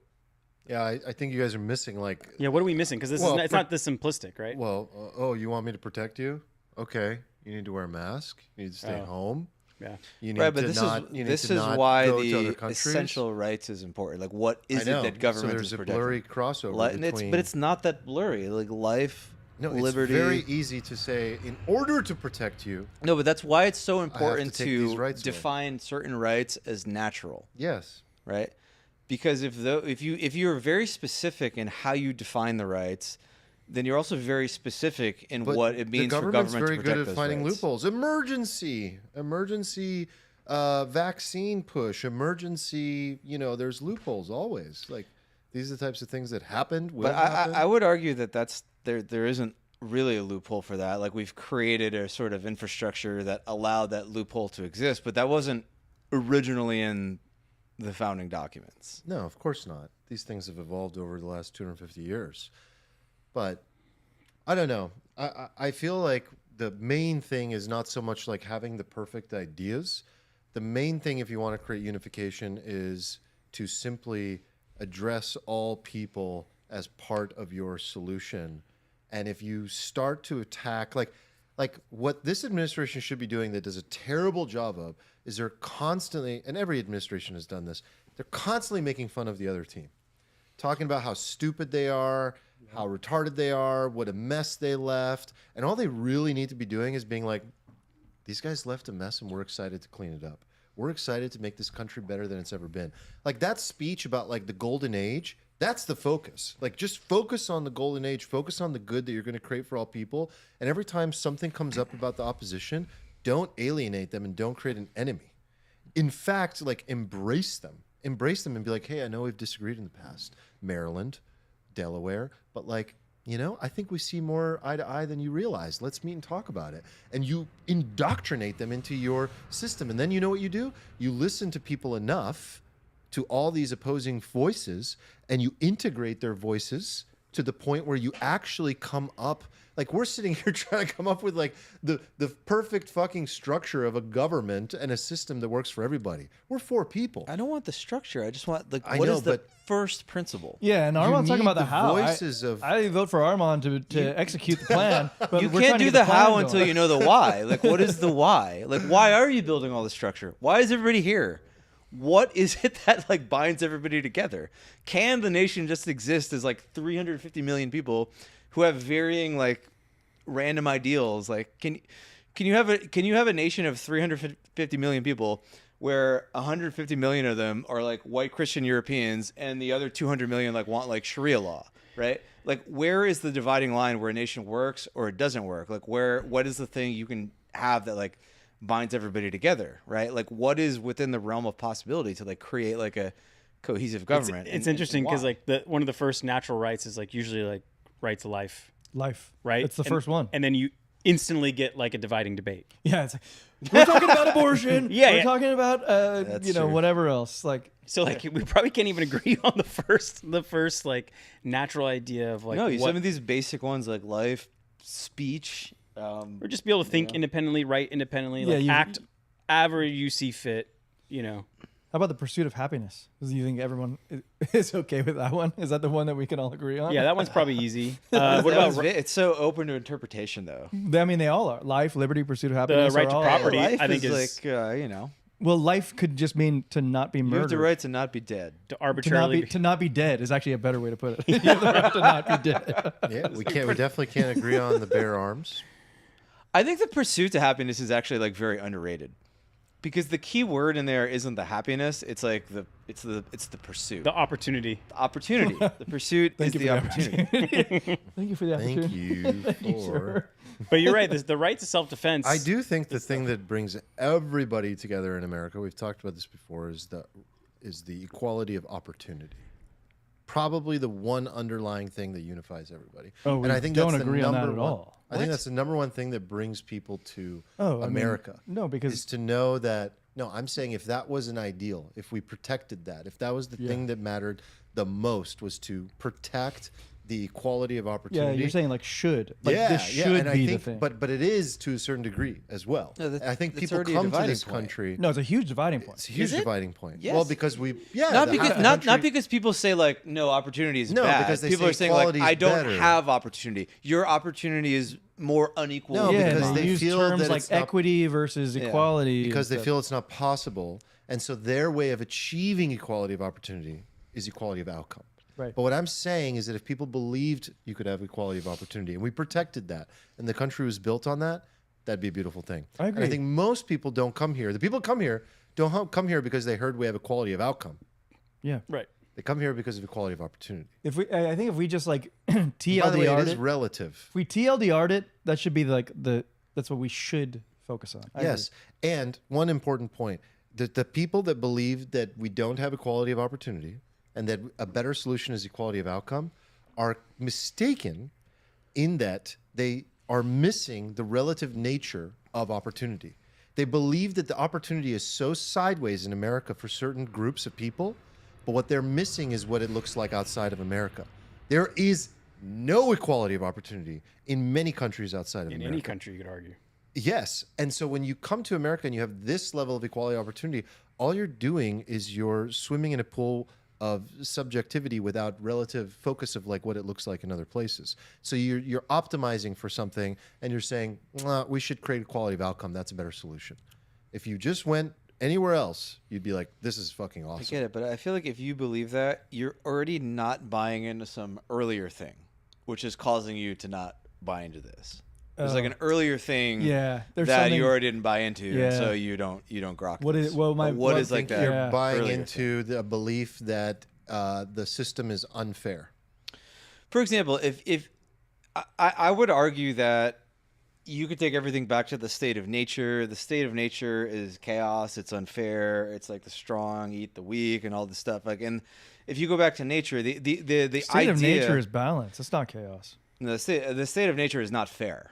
Right. It's definitely not fair. It's not fair. Nature is metal, bro. I was just gonna say, if you've seen that Instagram profile, you know it is not fair.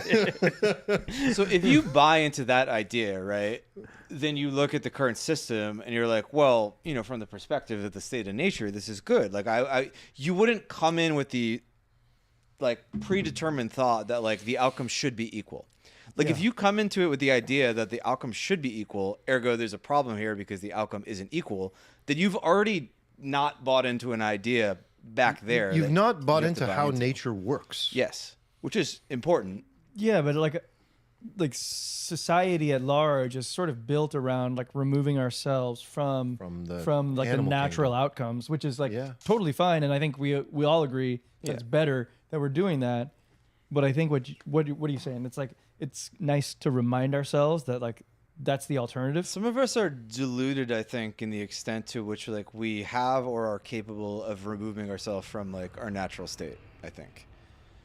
And they hold up this sort of like unattainable utopian ideal, and then they measure their current state and their happiness or the state of society as the distance from that ideal rather than the distance from like the sort of like original chaotic state of nature that we're at. Right. And those are very different things. Is this kind of like a little college girl screaming defund the police, not remembering like what life might look like if you do like not have any oversight? Yeah, I think that's a good example. Like you're measuring the current state from some utopian ideal over there versus like where we came from.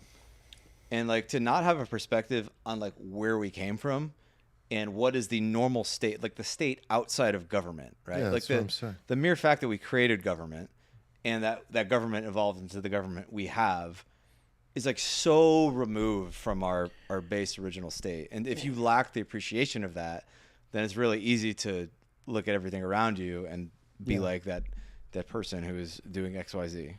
I'm like thinking about if there was like a new presidential candidate that like, you know, they give their, what's it called, their stump speech, and like their phrase of their campaign was like a common vision. And they did this. They like compared what life is like outside the US and just said, hey, this is the common vision and we might have differences in how to get there, but like, can we at least all agree that like these three base things, you have some inalienable rights, you have, you know, the government's there to protect your freedom, and you have economic opportunity, not guaranteed, but you have the opportunity to make it. Like, could you win on that? Could you win on that? Probably not. If you had high enough IQ and EQ, charisma. Yeah, you can't win on that because there's not like a buy-in. Like, but could you get him to buy in on the base fundamentals? You think, or no? Because you're saying the problem is we don't have a shared common vision. Like it's so. I think that is the base problem, that there isn't a shared common vision, and there's not a shared like base. Like you talked about like a societal fabric a little bit, and you're like, is that important? Does that matter? Is that a thing? And I think it definitely is a thing. And I think especially like the modern political left especially wants to try to like create this world that is like devoid of like religion, for example, because they want to be free from the constraints of religion and the idea that like morality is this something that's handed down on high, and they like the idea that we can all reason through this together and sort of just like pursue all of our individual interests, and that society works. And you know, from my perspective, I don't know if that's like a thing that's possible. And if you buy into that idea, and then there's a whole nother part of society that buys into the complete opposite of that idea, how do you bring those two things together? Well, I got something for you. Yeah. This is something that Rizzy Boy mentioned that I was just reading along. But Rizzy Boy was talking about this is new. The hey, Marlon, get your bumbo clot out. Rizzy Boy. Like the bumbo clot is? Deterioration of It's a bad word. Spirituality and physiological deterioration, making it sort of impossible for the populace to move forward because you're sort of like everyone's just hurting. So do you solve that first and then everyone can agree? I'm glad you brought that up because, yeah, I forgot about that. But the end result of all of our conversation was sort of that there's just like this like underlying spiritual hurt that like manifests. And he was the also downstream describing stuff. physiological. I think he's like, I've The seen. physical manifests in some way. Okay, yeah. But interesting. also, I agree that there's this other unrelated physiological component. And physiological, I don't think he's talking about just like being fat and sick. I think he's like talking about how we like don't interact with nature anymore. Like we don't see the sunlight. We don't like get outdoors. Like we've just like gotten so far removed from nature in that sense. Yeah. I mean, for sure that doesn't help.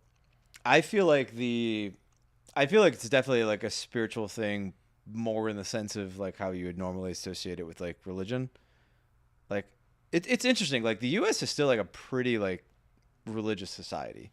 Yeah. Like if you compare it, like Europe is much more secular than we are, or most parts of Europe. There are like pockets of Europe, like Eastern Europe, where they actually like have like a lot more social cohesion. And they're also like very religious compared to us, but then they're also like homogenous, right? Culturally homogenous. So it's a different thing. But I don't know. I do think a lot of the breakdown of society is religious in nature. I think like I'm not a really religious person, but like I always dance this like weird dance where like I see the value in religion, and I see people thinking that they can live without religion, and that they most people can't. And the idea that they can replace it with other things, but the things they replace it with, like from my perspective, seem to be like vapid and make people not Yeah, happy. but people have gotten past this thing of like wanting to believe in supernatural, superstitious. What do you mean they've gotten called- past it? Yeah, I think that like a lot of society has moved beyond like, like Bill Maher's documentary came out 20 years ago. Like people have moved. What was it called? Religiosity or whatever. And then we had religious and zeitgeist, and like a lot of society has moved past that. What you're arguing for, in my opinion, from my understanding, if I'm correct, is not religion. The very fundamentalist version of the supernatural stories of religion. I think you're arguing for moral frameworks that religion was founded on. What I would call it is wisdom, like letting the dead speak. And I think that one of the problems is that we want to like kill the past. And that's the problem. Is like there is so much wisdom in the past that if we were to just like take a look at it with a very clear science, you can even call it a scientific lens, but you have to be careful with science as well, because that can be religion as well. Like that can be just as dogmatic as dogma, religion. yeah. It can be just as dogmatic. But like if you took a look at it with a skeptical lens and you removed a lot of the supernatural hocus pocus, there's wonderful stuff in there that society needs. And I think, are you driving more toward that? I don't think you're driving more toward a man in the cloud who judges you and sends you to hell because you jerked off or had sex before marriage. I don't think you're arguing for that. Are you? Steven, you're going to hell. I mean, kind of in a way. Like I'm saying, I think it would be best if everybody in society ate grass-fed meat and rice, right? But like they have the ability to eat like McDonald's, but instead they're like, I don't want McDonald's. I'm just gonna drink motor oil. Wait, so bring this back to the religion part for me. Yeah. So there's like some ideal that's like the grass-fed meat, and Okay. right? And they're like, I'm going to But drink it's like motor oil. unattainable. And the McDonald's is actually like it's nourishing society in a way. And then we look Okay. at it and we're like, this is so flawed. But it's empty. But it's providing the nutrients. In some ways, I think it's bad, right? But then people are like, I don't need this McDonald's. I can find my own way. And then they're just drinking motor oil.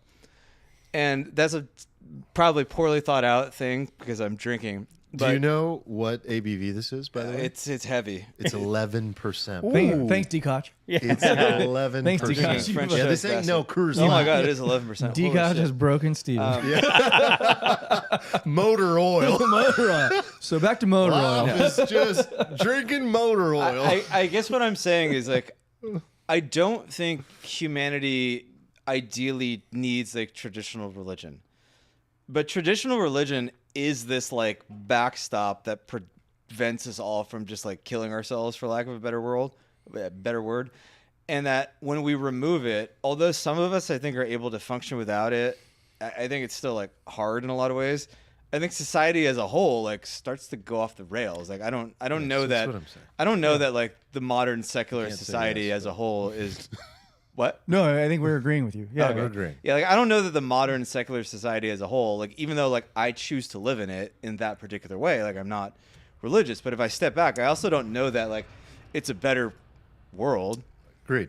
You know, I sometimes like look at that. Sometimes like after The Bachelor, you know, the Secret Lives of Mormon Wives comes on, and I look at it. and I I'm saw like, a few episodes of that. I'm like, yeah, Those it's kind of a weird, nasty but little- there's like some cohesion here. It's like functional. Yeah. You know, in a weird way. But like that's also not a thing like I super aspire to, but it says something about human nature and like what we gravitate towards and like what like Yes. gets people to stick together in sort of like an imperfect way, I guess, because Yeah, but a there's lot of so it many isn't problems like. with religion, brother. Of course, there's And problems. then there's the version of like, Always trade-offs. Well, why your God? You know, why your story? Why is that the right one? But it doesn't matter whose is right or whose is wrong. Sure, it it does. just matters. People fight to prove that theirs is No, right. it doesn't. It and then just they kill it each just other. matters to that prove it. people believe in it together. Like, how about this? believe like- in something. How about together? this? Yes. Well, how about this idea that like even when I was reading the Declaration of Independence, it said like these inalienable rights are endowed by the Creator. Like that is inherently Religious. spiritual. Yeah, it's spiritual. There's just like weird post-revisionist history some people have that like the founders were like all like atheists and like the goal of the government is to be completely like separate from religion. It's just like not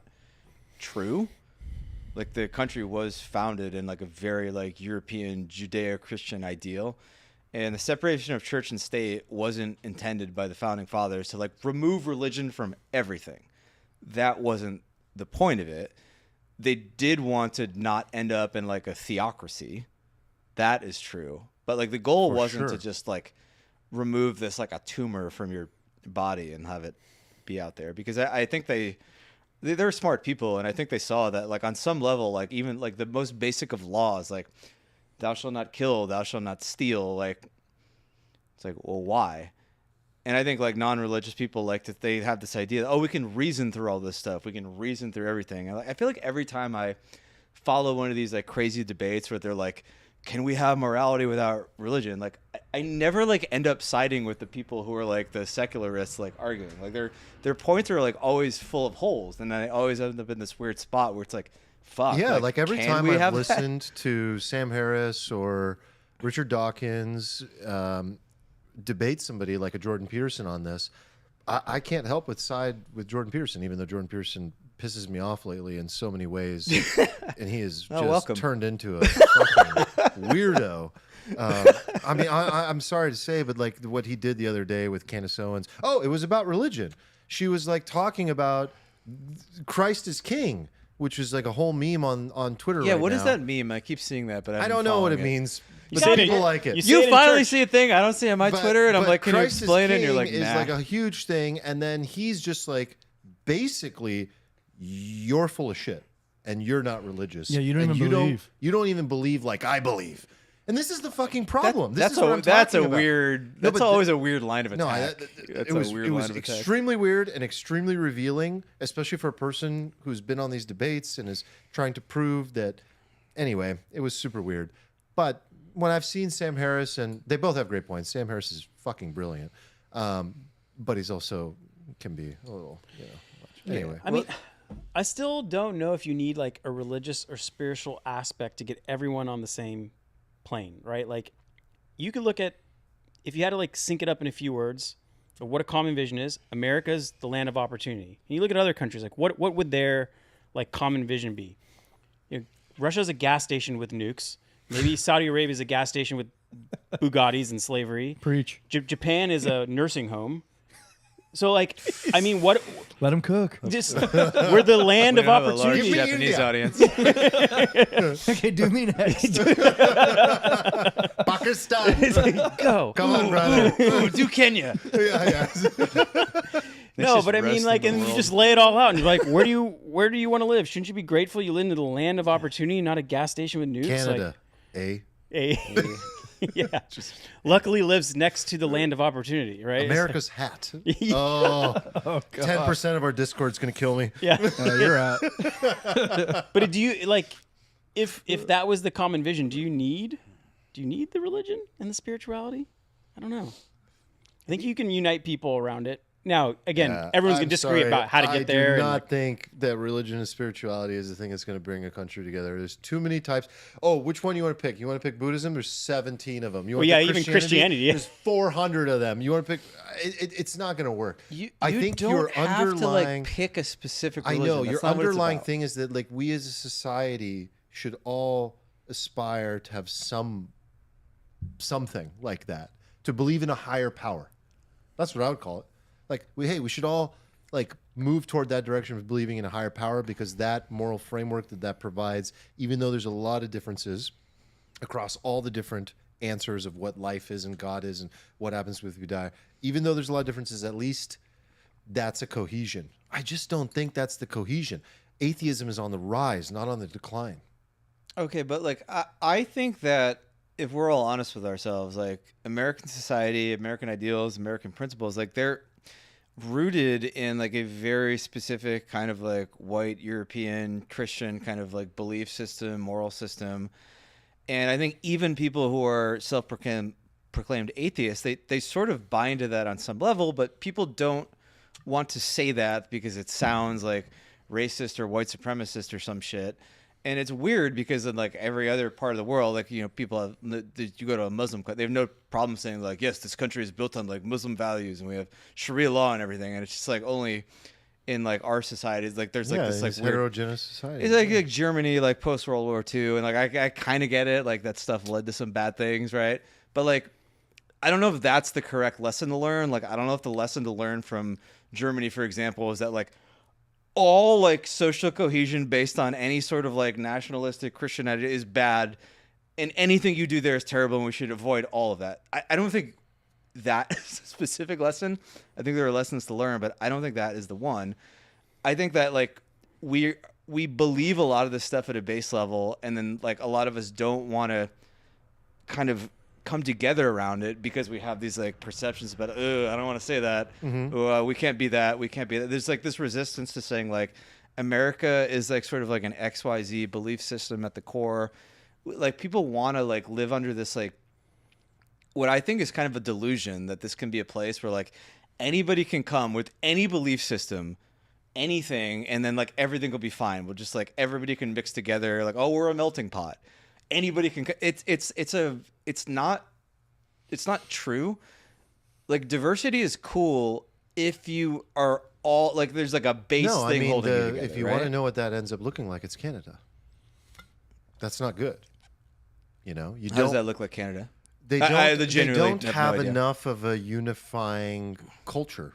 I'm gonna get pummeled. For You're this. gonna get roasted. I can't wait for this. But Keep no, going. Listen. No, I have a lot of enough experience. Preach, brother. I have enough experience. I've actually been to Canada a lot. I'm rolling my Not gonna- eyes. I'm From rolling the my from the eyes. succubus. Yes. Sorry, I didn't mean to bring that up. Let the record show I'm rolling my eyes. I know a lot about Canadian culture, and what I can tell you is that they celebrate the individuality of the cultures more than the culture of the main predominant culture of Canadian culture. So I agree with you, Stephen, that like you can't just have people coming from around the world not indoctrinating and yeah, it's happening, not assimilating. Lack of assimilation is going to be a problem. So for sure, we agree there. And if you want to see, my point is, case in point, I think that's very much what's happening in Canada. But I wonder if like part of the solution is just to not have a unifying thing at a country level beyond just like equality of opportunity, and just remember that we're the United States of America, and to give the power to the states. Like move with your feet. I mean, I know there are arguments against this too. But like moving with your, voting with your feet and going to the state, like maybe there's a state where it's just like all like Buddhists. Hold Hold on. But like, could you have a state where there's like not freedom of speech? No, because I think certain things because should there are be protected. certain things that are No, I know. fundamental. But I think we need to reduce and then move a lot of things to the states. Okay, I agree with that, but I totally disagree that the fundamental thing can be anything that one state opts out of. No, of course not. You got to have some centralization Right, of like the country nation level. has to have like a thread. Yeah. And it has to have like a culture to it. I think it's like an interesting question. Like, can like opportunity be the thing that everybody buys in? Like, is that like a unifying principle? Yeah, Alan Bryce commented, as someone in Japan looking to move back to the States, the cost of living there is so much higher. And I was wondering where I got the Japan is a, what did I say? An elderly home? Geriatric. Oh, yeah, elder Yeah, home. a nursing home. It was actually from Larry Summers. He said, Europe's a museum, Japan's a nursing home, China's a jail, and America's a business.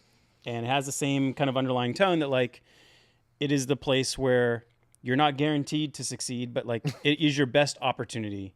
Damn, you Two. just stole all your material. I didn't realize. I- I was giving you so didn't- much credit. I didn't even know where it came from, but yeah. Okay, the nursing home thing is interesting I had to because look it I don't know what reminded me of this, but like there's an element of like modern leftist ideology that it's like suicidal. Like it seems like one of the base underpinnings of your society has to be like the assertion that like human beings are good and we want to produce more of them, and like we should strive to do that as a society, right? And it feels like everywhere you look in the world, like the left doesn't do that and the right does that. Like Israel's a good example of this, because Israel is now like controlled by the right, and it wasn't that way like a short time ago. And it's I think largely because like they just started having Completely tons of flipped. babies. There's tons of babies. They just have kids. They have a unifying cause, right? They're like survive, Yeah. and not only survive but like grow and thrive, right? But So it's like it's the interesting 2.5 to babies me. thing is real there. Like It's interesting to me because it's like we never talked about it once in this whole discussion. But if you think about it, it's almost like the most fundamental thing for a society. Like, if you don't want to propagate, then you just die, right? You guys saw the news came out like 2 days ago. America's birth rates. Well, low. Yeah. All-time low. Worse than Europe? 40 or 50-year low. Shit, maybe we're the nursing home now. And that's bad. Like, if you buy into Yeah. the idea that like America is good or anything like that, like it's like you have to buy into the idea. This is one of the interesting threads of the Palmer Luckey conversation. Actually, it was like he had this like opinion on having 2.1. kids. He's just like, what, Yeah, he what the said fuck are everyone. you He even said doing? you are a selfish motherfucker if you don't have 2.1 kids. Yes, because you're. He's like, if you have a real excuse, fine. But everyone else, get to work. Yeah, like, what is the point of any of this if you all just die off? Like, why believe in anything if all the stuff you built around the society's existed for 300 years and you did all this shit, but like, you think humans are a plague on the globe, or like, it's too expensive to have more than one kid, or 0 kids, so Is like, there- I'm not gonna do it. what But was then it, you just Hungary? die. Was it Hungary that did the new tax policy? Like, if you have so many kids, you're like, Is that a real tax-free? thing? That's amazing. Yeah. Do I think it you was. have a visceral reaction to these two across from us? Like, I'm working on it. I'm okay. Fuck you. Fuck lazy. you. Well, what he's Lazy. admitting to, Get what to he's admitting work. to is he's got to have 3. Are you ready for 3? Or you No, just I'm got not to. admitting to that. Yeah. You should have 3, and I applaud that. And We would love that for you. I'm Actually, not having one for you. Can you know have what I like is 6? that Steven's like, you actually need to carry the burden for me. Yeah, no, I'm not Yeah. taking that. no, this is like one of my like greatest struggles as a person. Is like I look at this and I'm like, yeah, you should have kids. Like, if you're not having, But he's like, taking like nothing the you don't believe protect fucking me, matters because provide you're for me Yeah. framework. Oh, the provide. You leftist maniac who Provide. doesn't want humans to survive. no, like I'm a weird paradox. Like I don't believe in a religion, but I look at religion and I'm like, oh, this is good in a lot of ways. And I'm like, everybody should have kids, but like I don't have any kids. Like I recognize the contradiction. It's like one of the things that I wrestle with. But like it feels like objectively true to me. Like, why does anything you argue for about society, how to build society, why does whether or not we should have healthcare matter to you? Like, if you're not gonna have kids, I feel like why it's- does it even matter? I feel like you don't even care. You have nothing vested in the propagation of the society. Like, Yeah, your for sure. viewpoint carried to the extreme is like everybody just I mean, dies that's off. I feel like basically it's how Palmer's point. it's how I look at politics. It's like I'm glad you guys all care about it, so that like there's checks and balances. I don't want to, and I feel like that's Steven with having kids. Like, I'm glad you guys are doing it, so I don't. Do you remember we have did the what's your most controversial opinion episode? And I Like, said think that my I would make people What was earn the yours? right to vote. Yeah, that was a good one. But my most controversial opinion is that like we should wildly incentivize people with like children. Oh, Should give them like crazy tax benefits and all sorts of shit. Like we make some tweaks to it, but like I think one of the fundamental things government should incentivize is like the creation of new children, ideally in like suitable environments for them. Like, I don't want to rerun the thing we did with like welfare in the 80s or whatnot. Right. You know, like I don't want to just be like, here's 30 grand for every kid you have, like whatever, put them in a dumpster or something. yeah, You there's know, been a that's not bunch of good. new. I think it was Hungary, a bunch of new countries that started doing something like this. This is a real problem. I do want to close the loop on the religion thing. At the same time that atheism has been on the rise, this whole trad thing is obviously like on the rise as well. Yeah. So like I think that has reversed, but I don't think that this administration is going to be successful for changing the culture. I think there's something underneath the surface going on in America where there's just like this move toward trad life and carnivore realist lifestyle, have the kids, live on the farm, escape the matrix kind of thing. And I think that people are moving toward more spiritual or religious kind of like, ways of living. So maybe we've topped. I think atheism has topped. Yeah, I kind of agree. That was like a controversial opinion I used to say a lot, because everybody is like, oh, atheism is the future, religion is topped. But I like, don't think so. it's not the case just if you just take a step back and looked at like who has kids. I think we need a new lisan al-ghaib, though. We need a new religion. And I think these religions need to kind of like reset and remix themselves. Nice pull. Why, though? Nice Yeah. pull. I Yeah, like that. that's great. You want to remix? You want to go to the church down I the would- street where they let play me like tell you electric something. guitar? You don't want How to go to like the Catholic exciting mass? would that be for like a prophet to be here now?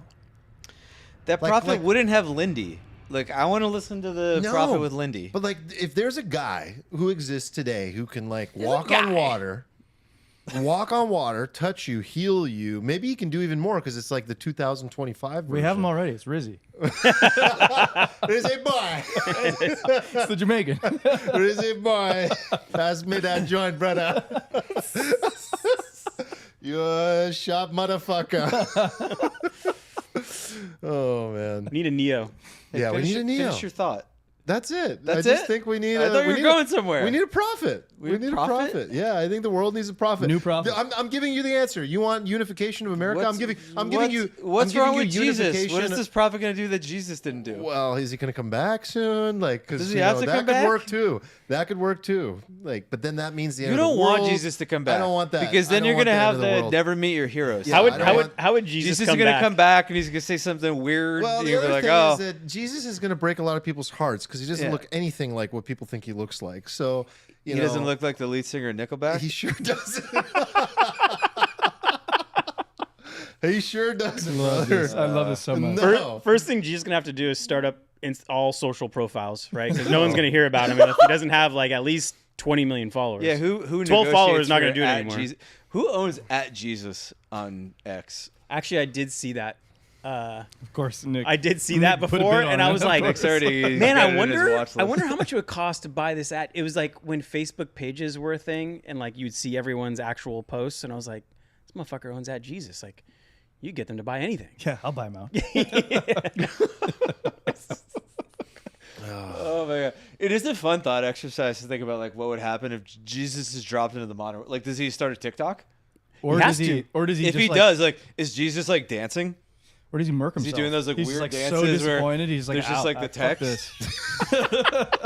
this."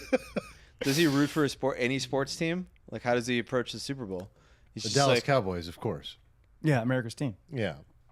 Come on, man. like people watch Jesus for everything. Like Jesus goes to the supermarket. Does he buy the organic melon or is the normal melon fine? See, we need this leadership. We need Jesus. We need a new Is Jesus. he That's why like- he, y'all no, need he can't. Jesus. He can't come back. Y'all need Okay, Nick, He can't you bid come on back. this account, new Jesus. New Jesus, Fresh Jesus. live streamer account. Yeah. Oh my god. Please subscribe. is- Please like and subscribe. Is Nick brewing something right now?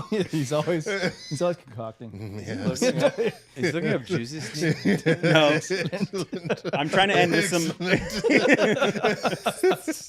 Doesn't Nick, back out once anymore. I'm going to guys. ask you to do the fingers. Yeah, please, please.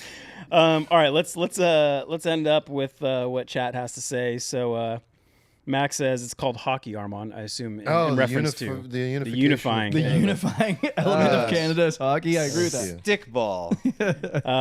Rocket, also presumably a Canadian, says it's been a problem due to the accelerated immigration in recent years in Canada. I'm but so glad he didn't throw a tomato at me. but right now, we Canadians are very united, though. Against America. You can thank Trump for that. Yeah, exactly. Let's Common see. enemy. Yeah, there you go. That's a great way to grow the birth rate. No income tax for families with way more than 2 kids. Kids are so grounding. I wish I had them earlier. I'm a huge proponent for kids and earlier too. Don't see what Germany did for kids in the 40s, LOL. He also says, increase religion, increase kids, and we will be all right. Tom Nom Nom says, I'm trying to help make a world that supports other kiddos too. Wow. Whatever the last discussion was. There's some Bombaclad in the Oh, text. Rizzy, Bomber. Get some Rizzy fans in here. and then the I chat. did lost me. already say it enough. Wait, what are Unitarians? What? Unitarians. Are y'all down with Unitarians? I don't know what that is. It's gonna have to be a future episode thing. They creep me out, Unita- but next might be episode towards title, what you were thinking. Unitarians. Wow. Creepy Today- or And then Corby said Unitarians are a special sauce for sure. Wow, I'm Unitarians intrigued. creepy or special sauce? Thumbnail practically. Steven's wasted. So many possibilities. 11.1%. These beers are. This is not a beer. This is just like French toast wine. French toast. Why? It's like my beer has. What is the Shroud of Vance? My beer literally has Gandalf with a sledgehammer and a stack of pancakes. I'm just reading everything Marty says in The like an label goes old so British hard. voice. The Turin Shroud was considered forgery in the 1990s. Now Is that a British considered voice? legit. That sounds like an old Indian guy. Jesus, if I had a gavel right now, I'd just be like, all right, order. This pod is ending. I want to see where this goes, guys. No, No gavel. I want to see where we go here. Did you We gotta get see Nick my a gavel. posts on the Shroud of Turin? Sure Lots didn't. of good stuff there. Sure didn't. Oh my god. Too Oh my good. god, is this still live? Unitarians are followers of a liberal Steven, religious you and I are tradition. the only ones that really brought our true selves this week by So, drinking one of yeah. these and just unleashing. So proud of you power guys. within. Thank you so much. You know, thank you so just- much. Eric bore his soul about his complete lack of patience to have TV shows develop the plots of this. You guys This are. is the new. This Arman is just the watched his new- first show, by the way. He's like, oh my god, they made these in series? You guys are bad at shows. I get it. I don't want to talk about it. Dopamine detox. This is it. I'm gonna let you guys figure that out over the next year or two. Yeah. Why is this beer so alcoholic? All right, gavel us, Nick. All right, we're out of here. We're just gonna Thank get you. the fuck out of here. Thank Gavel, you all gavel. for joining us. Chat, this was really fun. Thanks for joining us live. Oh, Join us that next was week. fun. Join us next week live I Wednesday. literally 5 only p.m. had 2 drinks. 5 p.m. PST. I'm trying Beer is on called YouTube. French toast. All the links are at alfalfapod.com. See you. Bye.